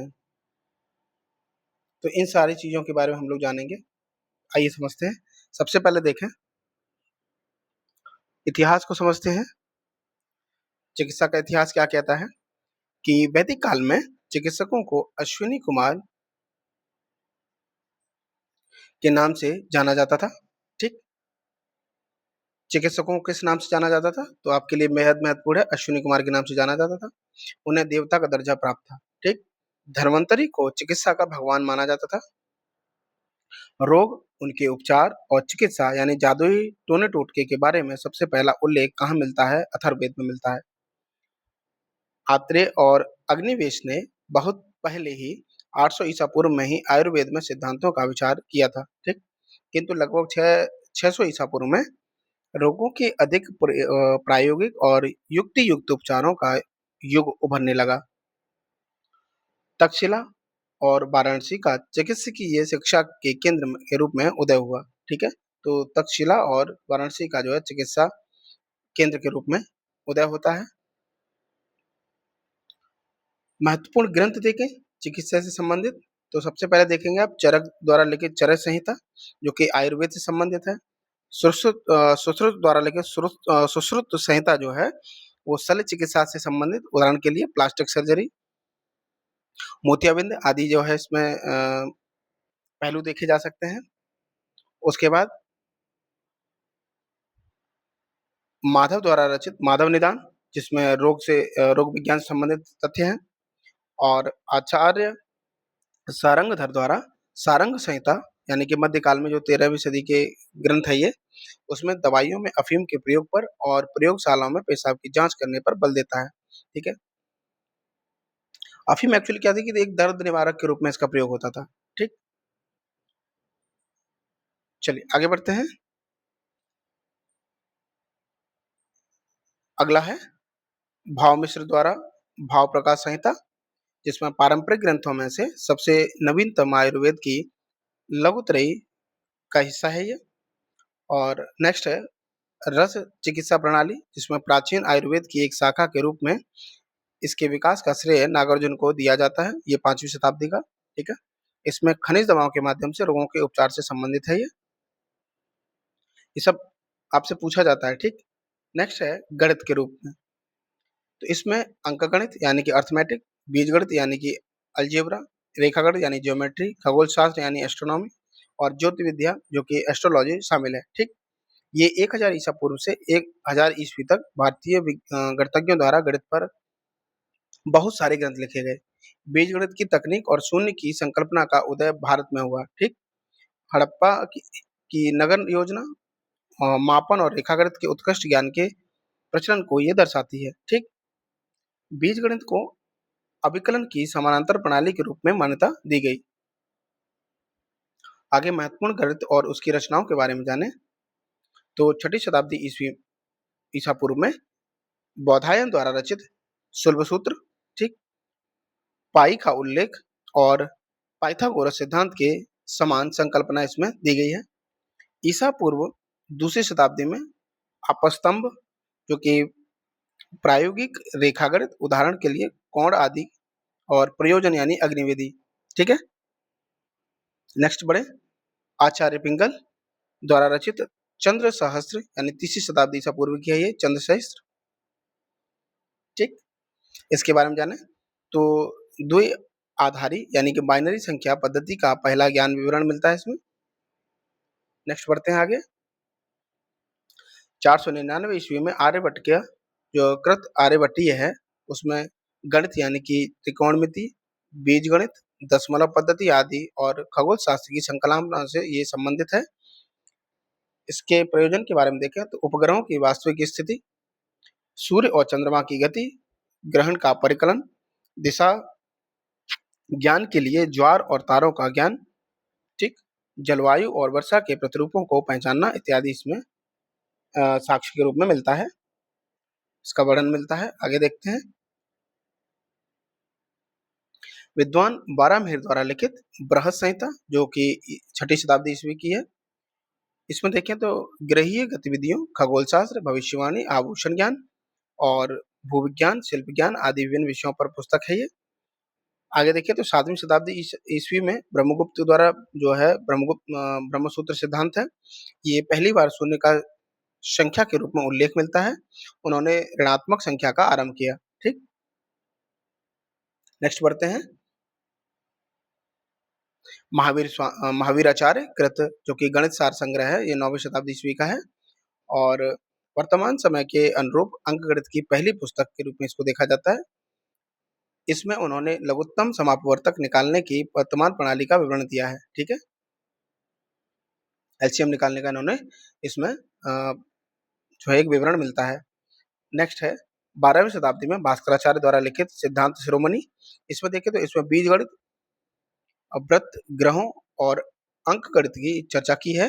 बीजगणित के समीकरण को हल करने के लिए चक्रवाती प्रणाली या चक्रीय पद्धति, इनके द्वारा ही पुस्तक लीलावती में प्रतिपादित की गई है। ठीक। नेक्स्ट बढ़ते हैं। मध्यकाल के रूप में जब मध्यकाल की बात की जाती है तो नारायण पंडित ने गणित की रचनाएं की थी। इनमें गणित कौमुदी और बीज गणित पातांश शामिल हैं। लीलावती को फौजी द्वारा फारसी में जो है अनुदित किया गया था। तो जो लीलावती है उसको फैजी के द्वारा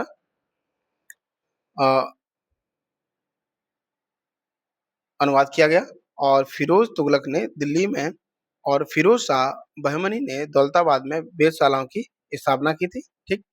फिरोज शाह बहमनी के दरबारी खगोल शास्त्री महेंद्र सूरी ने यंत्र राज नाम से एक खगोल शास्त्रीय उपकरण का आविष्कार किया था। ठीक। सवाई जयसिंह ने भी 5 खगोल शास्त्रीय वेधशालाओं की स्थापना की थी।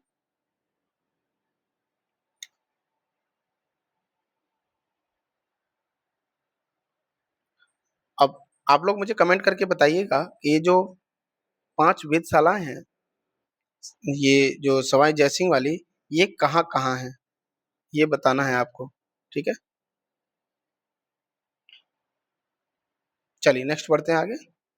भौतिक विज्ञान।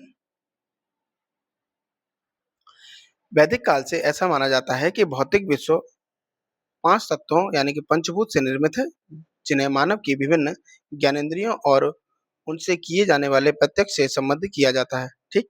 जिसमें आप देखेंगे पृथ्वी को गंध से यानी कि पृथ्वी को गंध से, और अग्नि को दृष्टि से, वायु को अनुभूति से, तो वायु मतलब माया, और स्वाद यानी अप को जल से, और ध्वनि को व्योम यानी कि आकाश से। ठीक है। तो ये 5 जो है मानव की विभिन्न ज्ञानेंद्रियों और उनसे जो पंचभूत तत्व हैं, पृथ्वी, अग्नि, वायु, स्वाद और ध्वनि। ठीक है? चलिए आगे बढ़ते हैं।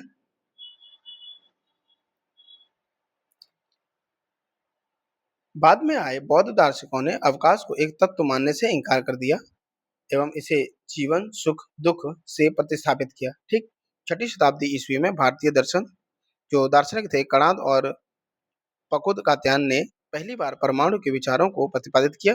उनका मानना था कि भौतिक विश्व परमाणु से निर्मित है। ठीक? कणाद जो कि भारतीय दर्शन के 6 संप्रदायों में से एक हैं, वैशेषिक दर्शन के रचयिता थे ये। ठीक है?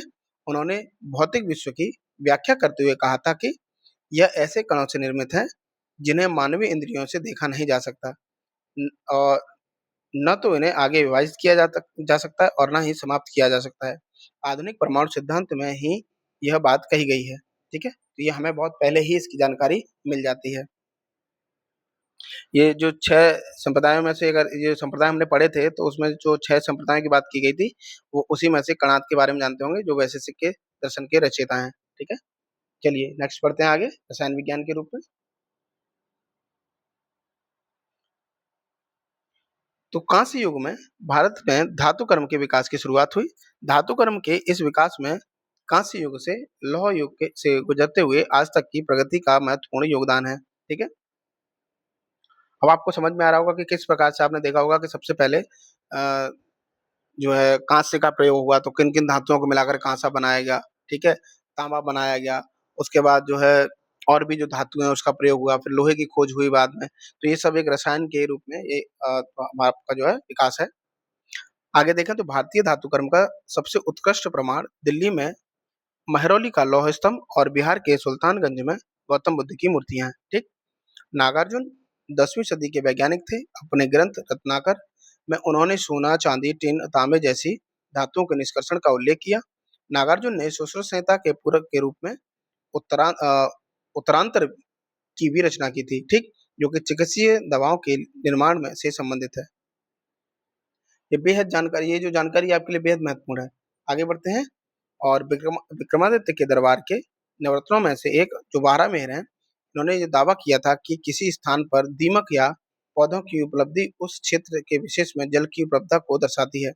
उन्होंने अपनी पुस्तक बृहद संहिता में वृष्टि गर्भ सिद्धांत को प्रतिपादित किया। उन्होंने भूकंप का संबंध पौधों के प्रभाव, जानवरों के व्यवहार, भूस्तरीय जल, समुद्र की सतह के नीचे की गतिविधि और असामान्य मेघों के निर्माण के साथ स्थापित किया। ठीक है? चलिए आगे बढ़ते हैं पोत निर्माण और दिशा ज्ञान के रूप में। युक्ति कल्पतरु एक संस्कृत ग्रंथ है जो प्राचीन समय की पोत निर्माण विभिन्न तकनीकों से संबंधित है। इस ग्रंथ में पोत के प्रकार, उसके आकार, उसके निर्माण के लिए उपयोग की जाने वाली सामग्री के विषय में सूक्ष्म विवरण मिलता है। पोत के केबिन की लंबाई और स्थान की अवस्था के आधार पर उन्हें निम्नलिखित वर्गों में बांटा जा सकता है, जैसे सर्व मंदिर पोत, मध्य मंदिर, अग्र मंदिर। तो सर्व मंदिर की बात करें तो डेक के एक कोने से दूसरे कोने तक केबिन का विस्तार, इसका जो प्रयोग है वो राजसी समुद्री यात्रा और घोड़ों के परिवहन में किया जाता था। ठीक? सर्व मंदिर का। मध्य मंदिर का देखें तो आनंददायक यात्राओं के लिए डेक के माध्यम जो मध्य भाग में केबिन। ठीक? और अग्र मंदिर ये कि युद्ध के लिए प्रयोग किए जाने वाले पोत। जो आपसे पूछा जा सकता है कि सर्व संबंधित मंदिर का पोत का संबंध किस बात से है, या मध्य मंदिर या जो किस कैबिन से संबंधित है, अग्र मंदिर ये किसके लिए कैबिन के रूप में प्रयोग किया जाता था। तो ये सारी चीजें आपसे पूछी जा सकती हैं। ठीक है? चलिए नेक्स्ट बढ़ते हैं आगे और संभवतः आज का जो लास्ट टॉपिक है भाषा और साहित्य के रूप में। ठीक है? तो आइए भाषा और साहित्य के रूप में हम लोग बढ़ते हैं।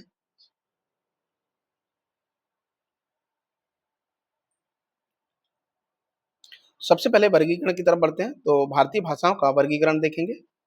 वर्गीकरण को समझें तो भारत में भाषाओं को निम्नलिखित मुख्य भाषा समूहों में वर्गीकृत किया गया है। कौन कौन सी? तो सबसे पहले देखेंगे भारतीय आर्य समूह, द्रविड़ समूह, चीनी तिब्बत समूह, आस्ट्रिक समूह और अन्य के रूप में। ठीक है? पहले एक एक करके समझते हैं।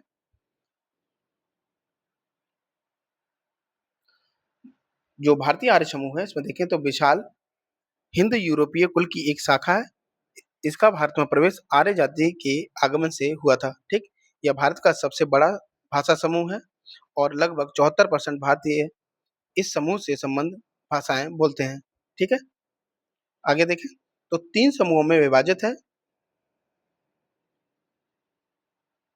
कौन-कौन से? तो प्राचीन भारतीय आर्य समूह जो 1500 ईसा पूर्व के आसपास विकसित हु इस समूह से संस्कृत का जन्म हुआ। ठीक है, दूसरा मध्य हिंद,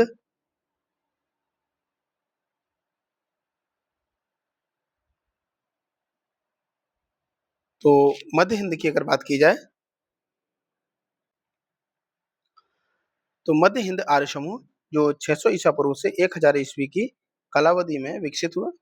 ये प्राकृत भाषा के लिए विकास के साथ आरंभ हुआ और प्राकृत भाषा जो व्यापक शब्द है, इसके अंतर्गत मध्य भारतीय आर्य समूह की सभी भाषाओं को सामान्य रूप से एक साथ रख दिया जाता है, जैसे पाली और उसके जो अपभ्रंश हैं। ठीक है, आगे देखें तो आधुनिक भारतीय आर्य समूह, इसमें जब देखेंगे तो 1000 ईस्वी के बाद से विकसित हुई।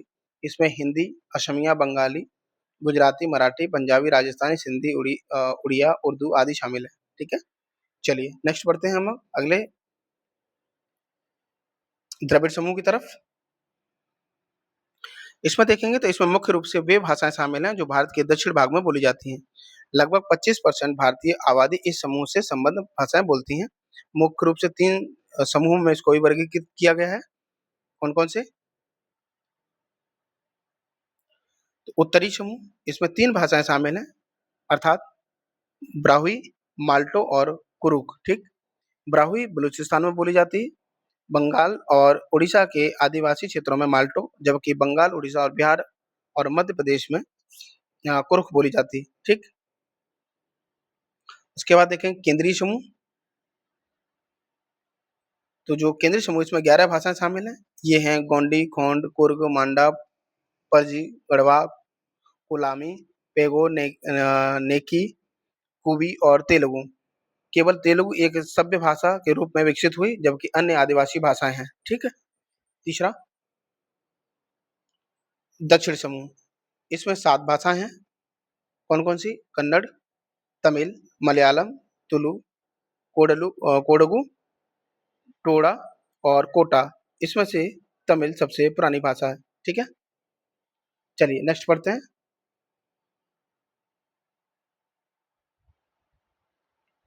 चीन तिब्बत समूह मंगोल परिवार से संबंधित है। ये हिमालय, उत्तर बिहार, असम, उत्तर बंगाल और देश की उत्तर पूर्वी सीमा तक प्रसार है इसका।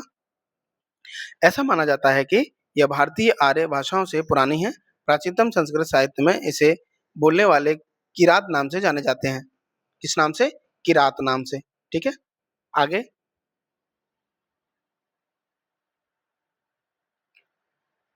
भारतीय जनसंख्या का 0.6% भाग इस समूह के संबंध में भाषाएं बोलता है। चीनी तिब्बती समूह को निम्नलिखित में से उपविभाजित किया गया है। सबसे पहले देखेंगे चीनी तिब्बती बर्मा। उपसमूह में बोली जाने वाली महत्वपूर्ण भाषाएं हैं सिक्किमी, भूटिया, बाल्टी, शेरपा, लाहौली और लद्दाखी, अबोर, मिरी, आका, डाफला, मिसमी, मणिपुरी। ठीक है, इसमें से आप जो है जनजाति के रूप में भी ये जानते होंगे, जो भाषाएं बोलते हैं उन्हीं को जनजाति के रूप में भी आपने देखा होगा, जैसे मिरी है, अबोर है, लाहौली है, भूटिया जनजाति। ठीक है, तो ये सब आप जनजाति के रूप में भी इनको जानते होंगे। ठीक है, चलिए आगे बढ़ते हैं। नेक्स्ट देखें तो श्यामी चीनी। श्यामी चीनी के रूप में देखें तो इन समूह से संबंध सभी भाषाओं में से एक अहोम है, लेकिन यह भाषा भारतीय उपमहाद्वीप से पहले ही विलुप्त हो चुकी है। ठीक, अगर आप यहाँ देखना चाहें जैसे हिंदी आर्य समूह की जो भाषा है, तो ये आपको दर्शाने को दिखाया गया है यहाँ पे। ठीक है, ये हिंदी आर्य समूह से संबंधित भाषाएं यहाँ सब बोली जाती हैं। द्रविड़ समूह की जो भाषा है ये दक्षिण भारत में। ठीक है, उसके बाद जो चीनी तिब्बत समूह है। चलिए नेक्स्ट बढ़ते हैं हम लोग।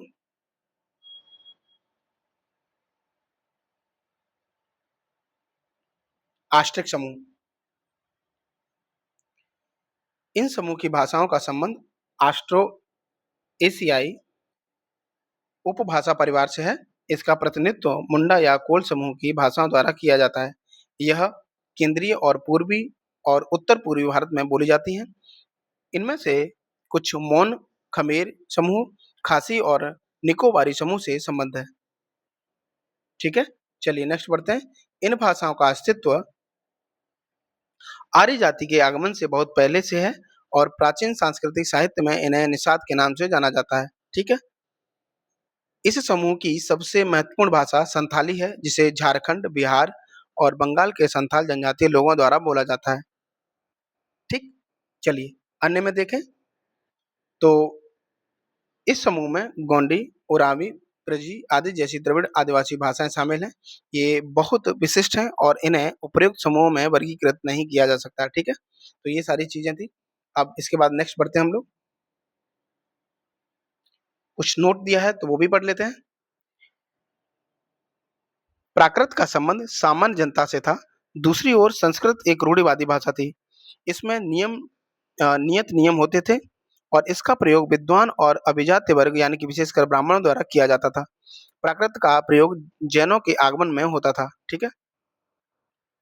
पाली मुख्य रूप से मगध क्षेत्र में बोली जाती थी और ये 5वीं से प्रथम ईसा पूर्व में जो है प्रचलित हुई थी।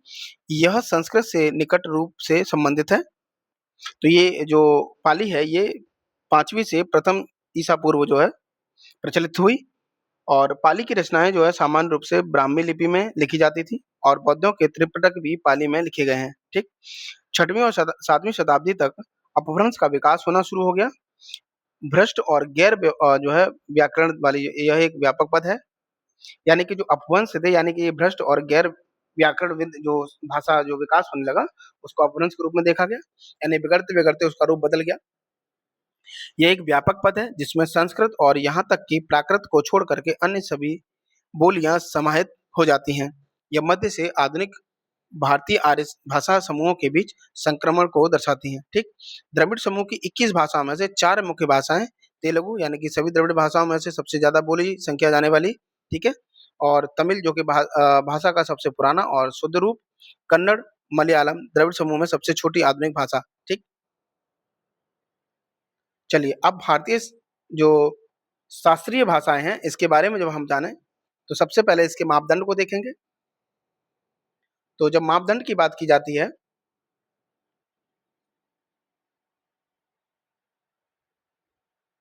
चलिए तो प्रारंभिक रचनाओं दर्ज इतिहास की 1500 से 2000 वर्षों की समयावधि के साथ अत्यधिक प्राचीन था।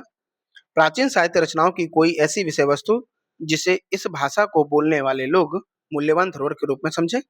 साहित्यिक परंपरा मौलिक हो और किसी दूसरे भाषा समुदाय से न ली गई हो। ठीक है? और देखें साथ में तो शास्त्रीय जो कि भाषा है वो साहित्य अपने आधुनिक रूप से अलग होती हो, इसलिए भारतीय भाषा और उसके पूर्ववर्ती रूपों या उससे उपजी जो भाषाओं में अनिरंतरता भी हो सकती है। ठीक है? अब ये सारी चीजें हैं ये आपकी शास्त्रीय भाषा के लिए मान्य है। अब शास्त्रीय भाषाओं को जो अभी तक घोषित है उसके बारे में जब हम देखें, ठीक है, तो इसको ना देख करके जो मेरे द्वारा यहाँ पे लगाया गया है इसको आप देखेंगे, अपडेटेड है ये।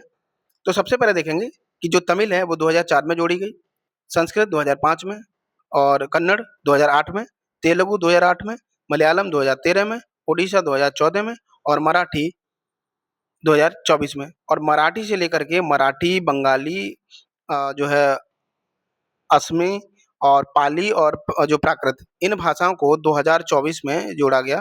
ठीक है? तो लगभग इस समय 11 भाषाएं हो गई हैं। ठीक है? याद रखेंगे ये सारी चीजें। नेक्स्ट बढ़ते हैं हम लोग लाभ के रूप में। देखें इसके लाभ। चलिए भारतीय शास्त्रीय भाषाओं के प्रसिद्ध विद्वानों को वार्षिक रूप से 2 अंतर्राष्ट्रीय सम्मानों से सम्मानित किया जाएगा। ठीक है? शास्त्रीय भाषाओं के अध्ययन के लिए सेंटर फॉर एक्सीलेंस की स्थापना की जाएगी। आगे विश्वविद्यालय अनुदान आयोग से निवेदन किया जाएगा कि कम से कम केंद्रीय विश्वविद्यालयों में शास्त्रीय भाषा का व्यावसायिक अध्यापन कराने हेतु शास्त्रीय भाषा के प्रतिष्ठित विद्वानों के लिए निश्चित पदों का सृजन किया जाना चाहिए। ठीक है, तो ये था। अब देखें भारत की प्राचीन लिपियों के बारे में। लिपि के बारे में सबसे पहले सिंधु लिपि के बारे में बात करेंगे। तो सिंधु घाटी सभ्यता में संकेतों के समूह पाए गए हैं। तो जो भाषा है यानी कि जो सिंधु सभ्यता है उसमें जो लिपि पाई गई उसके बारे में ज्यादातर अभिलेख जो अत्यंत छोटे थे। अभी यह स्पष्ट नहीं है कि इन संकेतकों का प्रयोग भाषा को रिकॉर्ड करने के लिए या लिपि के रूप में किया जाता था या नहीं। तो अभी ये चूंकि अभी पढ़ा नहीं जा सका तो अभी इसके बारे में कुछ भी कहना सही नहीं होगा। ठीक, दूसरा है ब्राह्मी लिपि। तो ईसा पूर्व के अंतिम दशक और ईस्वी के प्रारंभ में भारतीय उपमहाद्वीप एवं मध्य एशिया में प्रयुक्त प्राचीनतम लेखन प्रणाली। ठीक, सामान्यतः इसे बाएं से दाएं लिखा जाता है। ब्राह्मी लिपि के उत्कृष्ट उदाहरण उत्तर मध्य भारत में सम्राट अशोक के 250 ईस्वी से 232 ईस्वी में शिलालेख के रूप में मिलते हैं। ठीक, आगे देखें गुप्त लिपि। यह गुप्त साम्राज्य संबंध है और इसका प्रयोग संस्कृत लिखने के लिए किया जाता था। ठीक, इसका उद्भव ब्राह्मी लिपि से हुआ है और नागरी, शारदा और सिद्धम लिपि की उपज इसी से हुई है। इन लिपियों ने बदले में भारत की सबसे महत्वपूर्ण लिपियों में से कई लिपियों को जन्म दिया है। इनमें देवनागरी पंजाबी के लिए गुरुमुखी, असमिया लिपि, बंगाली लिपि और तिब्बती लिपि प्रमुख हैं। ठीक है, अब आगे बढ़ते हैं। खरोष्ठी लिपि। खरोष्ठी लिपि की बात की जाए तो तीसरी शताब्दी ईसा पूर्व से लेकर ईस्वी तक की तीसरी शताब्दी तक इसका विकास गांधारी प्राकृत और संस्कृत लिखने के लिए प्राचीन गांधार वर्तमान में अफगानिस्तान एवं पाकिस्तान में इसका प्रयोग किया जाता था। यह ब्राह्मी लिपि के जैसे ही है। ठीक है, इसे ज्यादातर दाएं से बाएं लिखा जाता है किंतु कुछ अभिलेखों में बाएं से दाएं भी देखी गई है। इसे जेम्स प्रिंसेप द्वारा पढ़ा गया था। ठीक है, किसके द्वारा? जेम्स प्रिंसेप के द्वारा। आगे देखें तो वट्टेलुत्तु लिपि। यह तमिल ब्राह्मी से विकसित हुई है। यह ग्रंथि और पल्लव वर्णों तक तमिल लिपि को लिखने के लिए तमिल लोगों द्वारा विकसित की गई थी और तीन मुख्य लेखन प्रणालियों में से एक है ये। कदम लिपि देखें तो इसके उद्भव से कन्नड़ लिखने के लिए एक निर्धारित लिपि का आधार तैयार हुआ। यह भी ब्राह्मी लिपि से ही उपजी है और चौथी से छठी शताब्दी में कदम वंश के जो शासन काल में इसका विकास हुआ और यह लिपि बाद में कन्नड़ तेलुगु लिपि में बदल गई। ठीक, आगे ग्रंथ लिपि। छठवीं और 20वीं शताब्दी के बीच संस्कृत और शास्त्रीय भाषा प्रावलम लिखने के लिए तमिल भाषियों द्वारा इसका व्यापक प्रयोग किया जाता था। यह ब्राह्मी से उपजी एक लिपि है। इसका विकास तमिलनाडु की ब्राह्मी लिपि से हुआ है। ठीक, टिगलरी और सिन्हाला वर्णों की तरह मलयालम लिपि भी सीधे जो है ग्रंथि से उपजी है। ठीक है,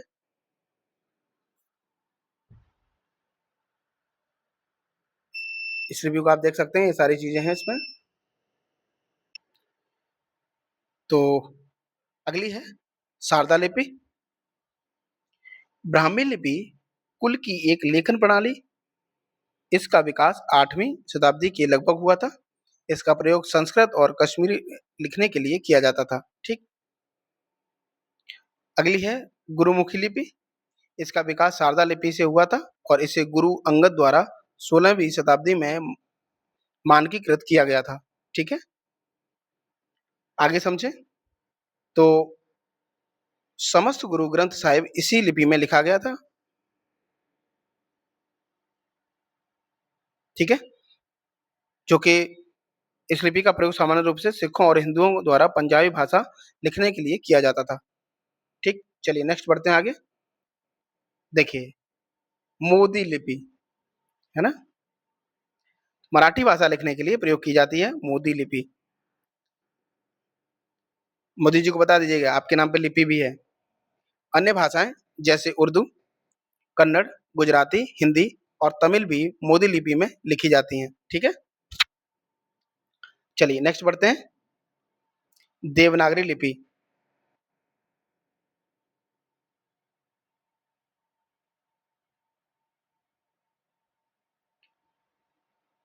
बाएं से दाएं की ओर लिखी जाती है। इसका प्रयोग 120 से अधिक भाषाओं के लिए किया जाता है।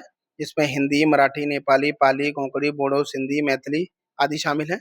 इसकी अधिक भाषाओं और बोलियों के कारण यह विश्व की सबसे अधिक अपनाई गई और प्रयोग में लाई जाने वाली लेखन प्रणाली है। ठीक, आगे बढ़ के देखें तो देवनागरी लिपि का प्रयोग शास्त्रीय संस्कृत पाठ को लिखने के लिए भी किया जाता है। ठीक है, चलिए नेक्स्ट पढ़ते हैं उर्दू लिपि की तरफ। तो उर्दू लिपि, इसमें वर्णों को दाएं से बाएं लिखा जाता है और इसका प्रयोग उर्दू भाषा को लिखने के लिए किया जाता है। यह फारसी वर्णों का संबोधित यानी कि संशोधित रूप है जो स्वयं अरबी लिपि से विकसित हुए हैं। इसकी उत्पत्ति 13वीं शताब्दी से संबंध है। ठीक है, अपने विस्तारित रूप में उर्दू लिपि को शाहमुखी लिपि के रूप में जाना जाता है। इसका उपयोग उत्तर भारतीय उपमहाद्वीप की अन्य हिंदी यानी हिंद आर्य भाषाओं जैसी पंजाबी और सराइकी को लिखने के लिए भी किया जाता है। ठीक,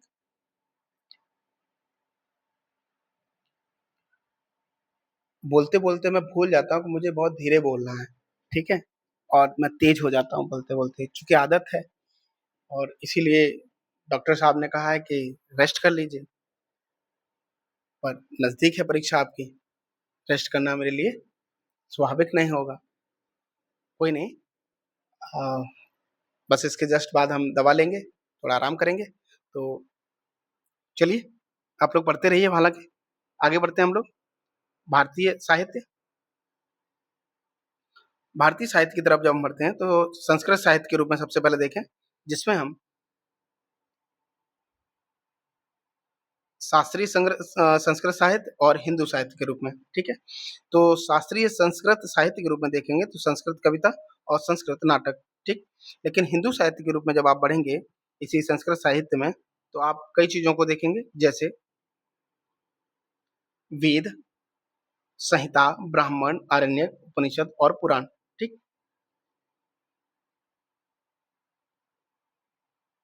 तो जब वेदों की तरफ हम बढ़ते हैं सबसे पहले, तो चार वेद हैं। कौन कौन से? ऋग्वेद, यजुर्वेद, सामवेद और अथर्ववेद। ऋग्वेद के बारे में देखें तो ये सभी वेदों में सबसे पुराना है।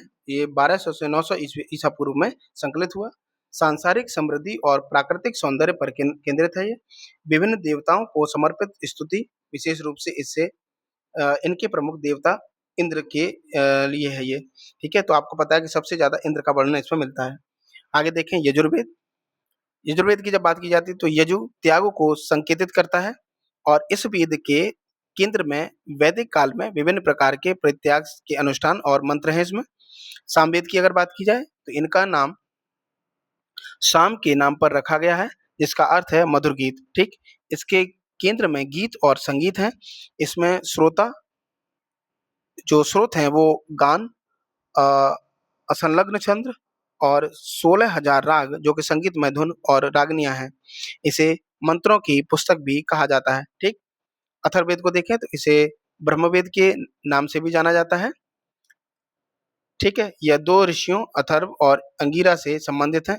यह विभिन्न बीमारियों के उपचार पर केंद्रित है। ठीक, इस ग्रंथ की दो मुख्य जो शाखाएं हैं, एक है पिप्पलाद और दूसरा है शौनक। ठीक है, पिप्पलाद और शौनक।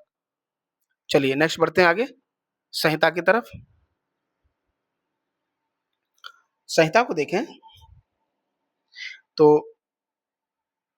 सूक्त मंत्र और आशीर्वाद मंत्रों की पुस्तक और सभी चार वेदों की संहिताएं हैं ये। ठीक, ब्राह्मण के रूप में देखें तो हिंदू श्रुत साहित्य यानी प्रत्यक्ष ज्ञान का एक भाग है और प्रत्येक वेद से जुड़ा अपना एक ब्राह्मण होता है। ये अनिवार्य रूप से ग्रंथों के संग्रह हैं जिनमें विशिष्ट वेद की जो है टीकाएं लिखी गई हैं। ठीक है, तो ये वेदों से संबंधित है संहिता, फिर उसके बाद ब्राह्मण। ठीक, आरण्यक के बारे में बात की तो ब्राह्मण ग्रंथों का अनुवर्ती भाग है। ठीक है, तो यानी इससे जुड़ा है। इनमें आत्मा, जन्म और मृत्यु के बाद के जीवन के बारे में लिखा गया है, ठीक है? तो वानप्रस्थ में पुरुषों द्वारा पढ़े और पढ़ाए जाते हैं। जैसे आपने कहानियाँ सुनी होंगी कि तेल में तले जाओगे, पकौड़े बनेंगे, ये होगा, नरक में जाओगे। ये सब मरने के बाद की जो कहानियाँ हैं, अब कहानियाँ सच है मुझे नहीं पता। मैं उसमें चक्कर में नहीं पड़ना चाहता कि ये सच है या नहीं। लेकिन हाँ, मैं इतना जानता हूँ कि ये जो कहानियाँ हैं, ये जो हम लोग जिसकी कल्पना करते हैं, कुछ यही सारी चीज़ें आपको यहाँ पे देखने को मिलती हैं, ठीक है? अब वो तो ऊपर जाने के बाद ही पता चलेगा कि ये सच है कि गलत, है ना? अब उपनिषद की अगर बात की जाए तो भारतीय दर्शन की पराकाष्ठा और वेदों का अंतिम भाग है ये, ठीक? ये वेदांत की जो है वेदांत भी इनको कहा जाता है। जगत की मौलिकता, जीवन व मृत्यु, भौतिक और आध्यात्मिक जीवन, ज्ञान की प्रकृति आदि से संबंधित प्रश्न इसमें हैं, ठीक? पुराणों के बारे में बात की जाए तो पौराणिक कृतियाँ जो कि दृष्टांतों और कथाओं के माध्यम से धार्मिक एवं आध्यात्मिक संदेशों का प्रचार करती हैं। प्राचीनतम पुराण गुप्त काल में संकलित किए गए थे, ठीक है? आगे बढ़ते हैं।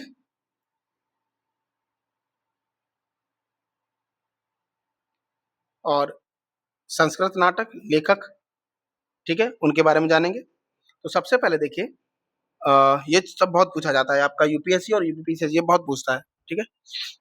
तो मालविकाग्निमित्रम, विक्रमोर्वशीय, अभिज्ञान शाकुंतलम ये किसकी कृति हैं? तो ये कालिदास की हैं, ठीक है? मृक्षकटिकम ये शूद्रक की जो कृति है। मुद्रा राक्षस व देवी चंद्रगुप्तम ये विशाख दत्त की है, ठीक? आगे देखें। उत्तर रामचरितम ये भवभूति की है। रत्नावली नागानंद और प्रियदर्शिका ये हर्षवर्धन की लिखी है। और स्वप्नवास दत्ता व उर्भंग ये भास के द्वारा लिखी गई, ठीक है? चलिए, प्रमुख संस्कृत काव्य के बारे में और उनके लेखक, तो जैसे कुमार संभव, रघुवंश, मेघदूत एवं ऋतुसंहार ये कालिदास की, ठीक है? ये नाटक थे और ये काव्य हैं, ध्यान रखना है, ठीक है? प्रयाग प्रशस्ति हरिशेन की, गीत गोविंद जयदेव, किरातार्जुनीय ये भैरवी की, ठीक? और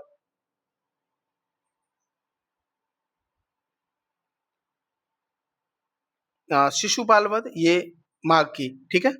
ये क्या है आपके? ये हैं प्रमुख संस्कृत काव्य। इससे पहले हमने संस्कृत नाटक के रूप में, ठीक है? अब अन्य संस्कृत ग्रंथ के रूप में देखेंगे आप, जैसे अर्थशास्त्र जो कि कौटिल्य द्वारा, बुद्धचरित ये अश्वघोष के द्वारा, चरक संहिता या सुश्रुत संहिता ये चरक और सुश्रुत के द्वारा, ठीक? जो अभी हम पढ़ के आए हैं आगे। सिद्धांत शिरोमणि ये भास्कर के द्वारा, पंच सिद्धांतिका जो बृहत संहिता ये बारामेर के द्वारा, ठीक? आर्यभट्टियम जो आर्यभट्ट के द्वारा, राजतरंगिणी कल्हण के द्वारा। आगे अ, कथा सरित सागर ये सोमदेव के द्वारा, ठीक? अब पाली और प्राकृत साहित्य के रूप में देखें आप, तो जैन और बौद्ध, तो सबसे पहले जैन के बारे में देखेंगे। जैन प्राकृतिक जैन प्रमाणिक साहित्य का आधार है। प्राकृत में लिखी गई सबसे महत्वपूर्ण जैन रचनाएं अंग, उपांग और प्रकीर्णक हैं।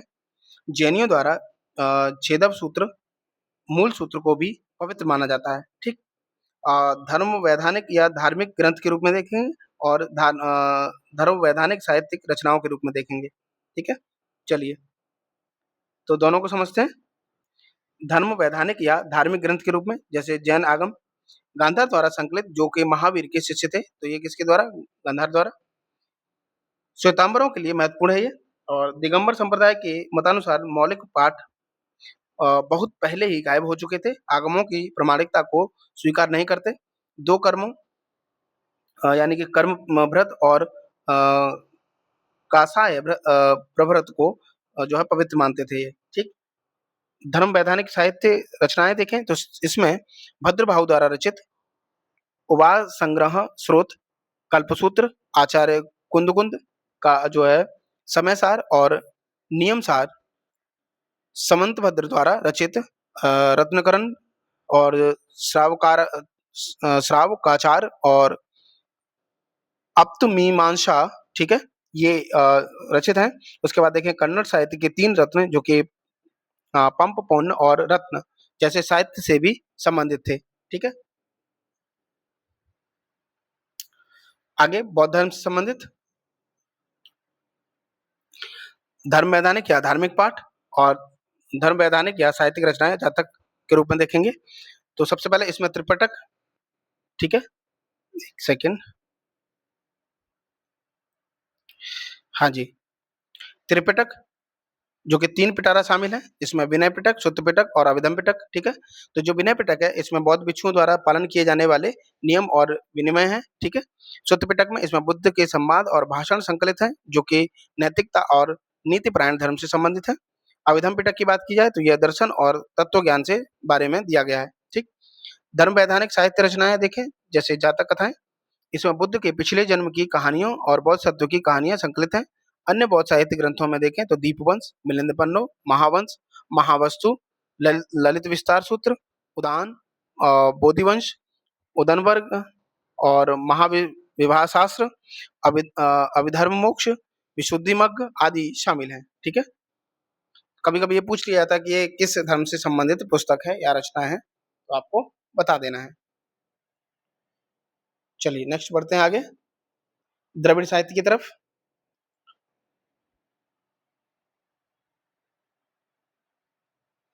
तमिल, मलयालम, तेलुगु और कन्नड़। तो सबसे पहले तमिल के रूप में देखेंगे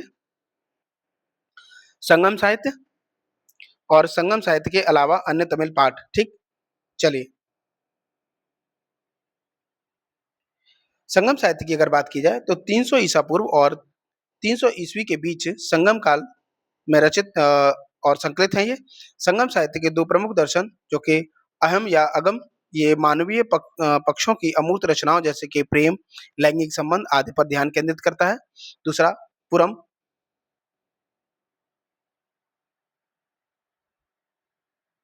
ठीक है, दूसरा है पुरम। तो पुरम जो है मानव के अनुभवों जैसे कि सामाजिक जीवन, आचार और शूरवीरता, परंपराओं आदि के बारे में चर्चा की गई है। मौजूदा संगम साहित्य में कविताओं की करीब 30,000 पंक्तियां 8 पद्य संग्रहों में संकलित हैं, जिन्हें एट्टू टोकोई के नाम से जाना जाता है। इन्हें आगे भी दो समूहों में बांटा गया है, प्राचीन और ऐतिहासिक रूप से। ठीक है, प्रासंगिक समूह को पत्तनिकेल कील, कनकुट जो कि 18 निम्न संग्रह हैं और पत्तू पातू जो कि 10 गीत हैं इसमें। ठीक है, चलिए आगे देखें। तो संगम साहित्य के अलावा अन्य जो तमिल पाठ हैं जैसे तोलकाप्पियम की रचना तमिल व्याकरण और शब्दों एवं वाक्यों के रूपांतरण तथा वाक्य विन्यास की बारीकियों का विस्तृत वर्णन करने के लिए की गई है। ठीक है, तमिल साहित्य के 5 महाकाव्यों में शामिल हैं इलांगो अदिलकृत जिसमें शिल्पाधिकारम, ठीक है, और सतनारकृत जो कि मणिमेखलाई और तिरु देवर कृत जो कि जीवन चिंतामणि और नागकुठानार या नागसेन कृत जो कि कुंडलकेसी। ठीक, और किसी अनजान जैन योगी द्वारा रचित है वलयपति। ठीक है, चलिए मलयालम की तरफ बढ़ते हैं। ठीक है, इसकी शुरुआत 11वीं सदी के लगभग हुई थी। मध्यकाल की दो मुख्य रचनाएं मलयालम में, ठीक है, कोकासंडिस और भास कौटिल्य थी जो अर्थशास्त्र पर टीका है। ठीक, मलयालम में एक अन्य प्रमुख साहित्यिक रचना रामचरित है जो 13वीं सदी में अ, चीरामन द्वारा लिखी एक महाकाव्य है। ठीक, किसके द्वारा? चीरामन। भक्ति आंदोलन के एक प्रमुख प्रचारक एडथ चन को मलयालम साहित्य का पिता कहा जाता है। किसको? याद रखेंगे इसको। ठीक है, एडथ चन। आगे देखें तेलुगु। ठीक है, तेलुगु के बारे में देखें तो भाषा वैज्ञानिकों के अनुसार नन्यन जो 11वीं शताब्दी तेलुगु के प्रथम कवि थे।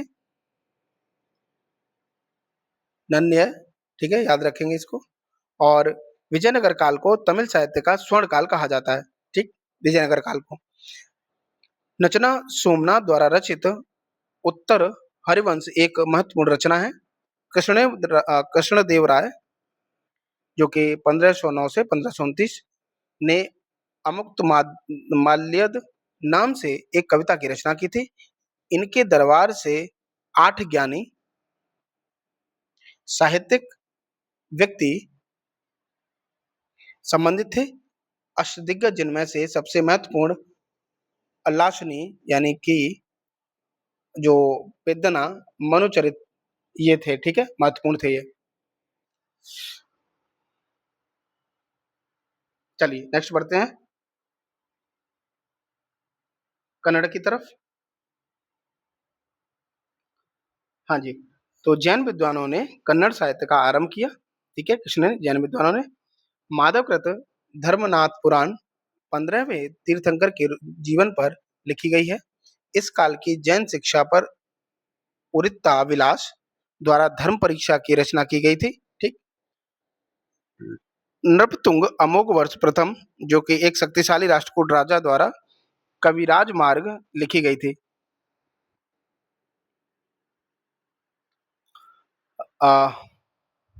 आगे देखें तो रत्न त्रय यानी कि 3 रत्नों में पंप और विक्रमार्जुन विजय जो कि आप देखेंगे पंप जो कि आदि पुराण और विक्रमार्जुन विजय, ठीक है, और दूसरा पूर्ण जो कि शांति पुराण और रत्न जो कि अजितनाथ पुराण शामिल हैं, ठीक है।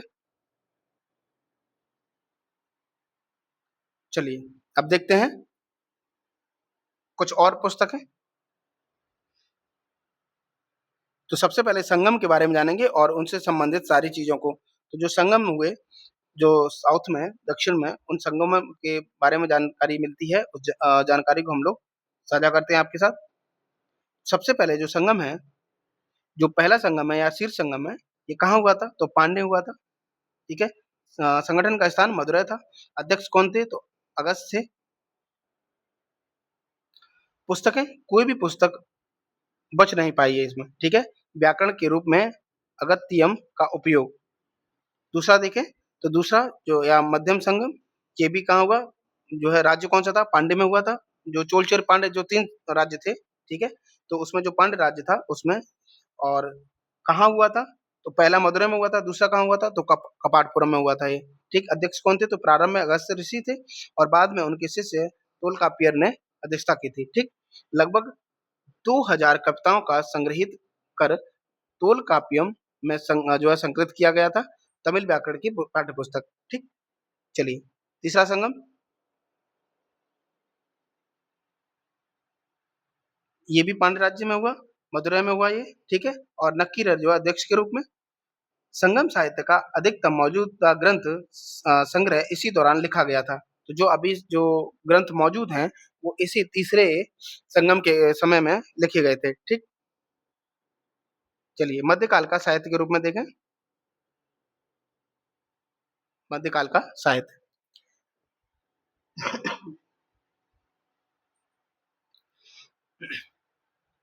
फारसी और उर्दू के रूप में। तो जब फारसी की बात की जाए तो 12वीं शताब्दी में तुर्की और मंगोली लोगों के साथ भारत में प्रवेश राजाओं के दरबार के संचार का साधन बनी है, ठीक। अब इसके बारे में देखें तो अमीर खुसरो बेहतरीन फारसी कवियों में से एक थे। उन्होंने दीवान लिखा यानी काव्य संग्रह। जियाउद्दीन बरनी का तारीख ए फिरोजशाही तथा बाबर का तुजुक ए बाबरी फारसी ग्रंथ है। जहांगीर का तुजुक ए जहांगीरी तथा अबुल फजल का अकबरनामा उस समय के साहित्य के उदाहरण हैं, ठीक। मलिक मोहम्मद जायसी ने भी पद्मावत की रचना की इसी काल में की थी, ठीक है। तो ये सब आपके लिए बहुत महत्वपूर्ण हैं। ये आपसे पूछे जाते हैं किसने लिखे, किस उस भाषा में है, तो ये सब फारसी में लिखे गए हैं, ठीक है। वहीं उर्दू की अगर बात की जाए तो 20वीं शताब्दी में उर्दू साहित्य लेखन में इकबाल का नाम चर्चित था। उन्होंने बंग ए दर्रा लिखी थी, बंग ए दर्रा। उन्होंने ही सारे जहां से अच्छा भी लिखा था, ठीक है। किसने? इकबाल, जो प्रसिद्ध राष्ट्रगीत के रूप में गाया जाता है। चलिए आगे बढ़ते हैं। आधुनिक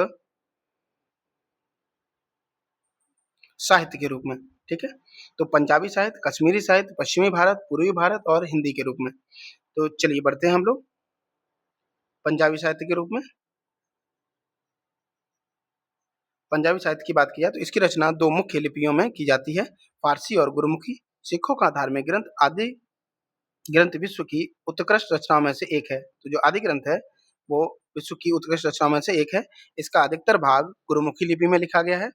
स्थानीय साहित्य में प्रेम कथाएँ प्रचलित थीं, जैसे सोनी महिवाल, अ सस्सी पन्नू और सर्वाधिक प्रसिद्ध जो वारिस शाह करीत हरी हीर रांझा वाला जो, ठीक है? तो ये जो है काफ़ी फ़ेमस है।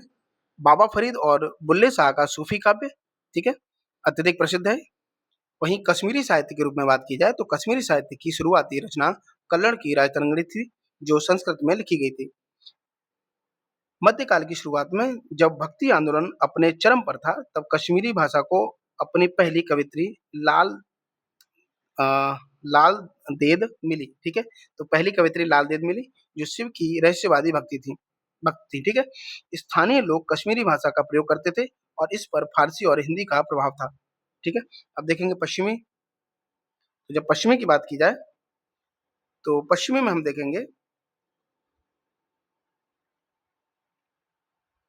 मराठी, राजस्थानी और गुजराती।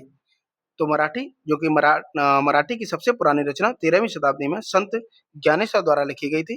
16वीं शताब्दी के सर्वाधिक प्रसिद्ध लेखक संत एकनाथ थे, जिन्होंने भागवत पुराण और रामायण पर टीकाएँ लिखी थीं, ठीक?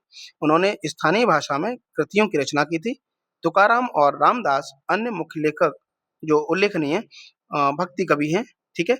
जैसे बाल गंगाधर तिलक ने मराठी में अपना क्षेत्रीय समाचार पत्र केसरी प्रकाशित किया था, ठीक? ये आधुनिक के बारे में है। चलिए आगे बढ़ते हैं राजस्थानी के बारे में।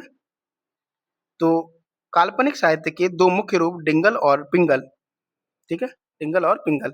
इसी संदर्भ में सर्वाधिक प्रसिद्ध रचना ढोला मारू है। ब्रज में मीराबाई की रचनाएँ जो है प्रसिद्ध है, ठीक? चलिए नेक्स्ट बढ़ते हैं गुजराती की तरफ।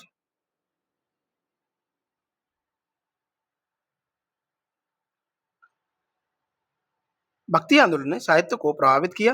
नरसिंह मेहता ने भगवान श्री कृष्ण को समर्पित भक्ति गीतों की रचना की।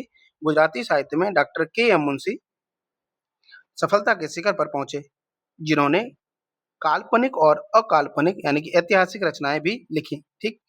उनके सर्वाधिक उत्कृष्ट उपन्यास में से एक जो है पृथ्वी वल्लभ है, ठीक? अब देखेंगे अश्मी के बारे में। तो मध्यकाल में ये कौन सी है जो अश्मी है, ये हम लोग पूर्वी भारत की भाषाओं के रूप में देख रहे हैं। तो सबसे पहले देखेंगे इसमें अश्मी और बंगाली के रूप में, ठीक है? चलिए अश्मी और बंगाली के रूप में देखेंगे। तो मध्यकाल में अश्मी साहित्य में बुरंजिश यानी दरबारी वृत्तांत का वर्चस्व था। इन औपचारिक रचनाओं के अलावा शंकरदेव ने धार्मिक कविताओं की रचना की थी। आधुनिक समय आधुनिक असम साहित्य के संदर्भ में 2 विद्वान जो पद्मनाथ गोहाई बरुआ और लक्ष्मीनाथ बेजबरुआ विख्यात थे, ठीक है? बंगाली के रूप में देखें तो राष्ट्रीयता का प्रभाव जब बंगाल पहुंचा, तब वहाँ के साहित्य ने एक निश्चित मोड़ लिया। बंगाली और अंग्रेजी में लिखने वाले पहले लेखकों में से एक राजा राम मोहन राय थे, ठीक? ईश्वर चंद्र विद्यासागर और अक्षय कुमार दत्त उनके समकालीन थे। राष्ट्रीय बंगाली साहित्य बंकिम चंद्र चटर्जी यानी आनंद मठ के लेखक हुँ, आनंद मठ के लेखक ने अपने शिखर पर पहुँचा दिया, ठीक? वर्ष 1913 में बंगाली की सर्वश्रेष्ठ रचना गीतांजलि के लिए रवीन्द्रनाथ टैगोर को नोबेल पुरस्कार से सम्मानित किया गया था, ठीक है? चलिए, अब नेक्स्ट हमारा हिंदी। तो इसके बारे में जब आप देखें, अंग्रेजों के आने से साहित्य के केंद्र ने राष्ट्रवादी उत्साह को बल दिया और इसमें जाने तो इसके बारे में 1850 के दशक में स्वामी दयानंद के नेतृत्व में हिंदी में जो सत्यार्थ प्रकाश लिखा, हिंदी को राष्ट्रीय भाषा बनाने के आंदोलन में भारतेंदु हरिश्चंद्र ने अपना सबसे प्रसिद्ध नाटक अंधेरी नगरी लिखा था, ठीक? महत्वपूर्ण हिंदी लेखकों में मुंशी प्रेमचंद, सूर्यकांत त्रिपाठी निराला, ठीक है? और मैथिली शरण गुप्त, रामधारी सिंह दिनकर और हरिवंश राय बच्चन आदि शामिल हैं। तो ये सारी चीज़ें थी हमारे आर्ट एंड कल्चर के रूप में, यानी कला एवं संस्कृति के रूप में, जो आपसे यूपीएससी या यूपीपीसीएस बेहद अधिक पूछता है यहाँ से। तो आज हमारी क्लास जो है, जो कल्चर वाली क्लास है, यानी कि आर्ट एंड कल्चर,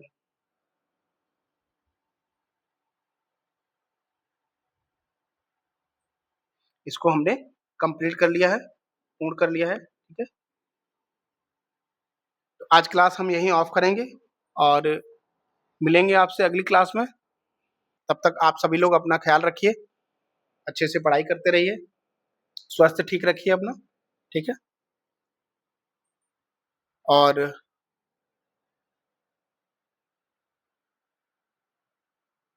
अपना सहयोग हमें देते रहिए, और सहयोग करने के लिए आपका बहुत-बहुत धन्यवाद। चलिए, मिलते हैं अगली क्लास में, तब तक के लिए आप सभी को नमस्कार।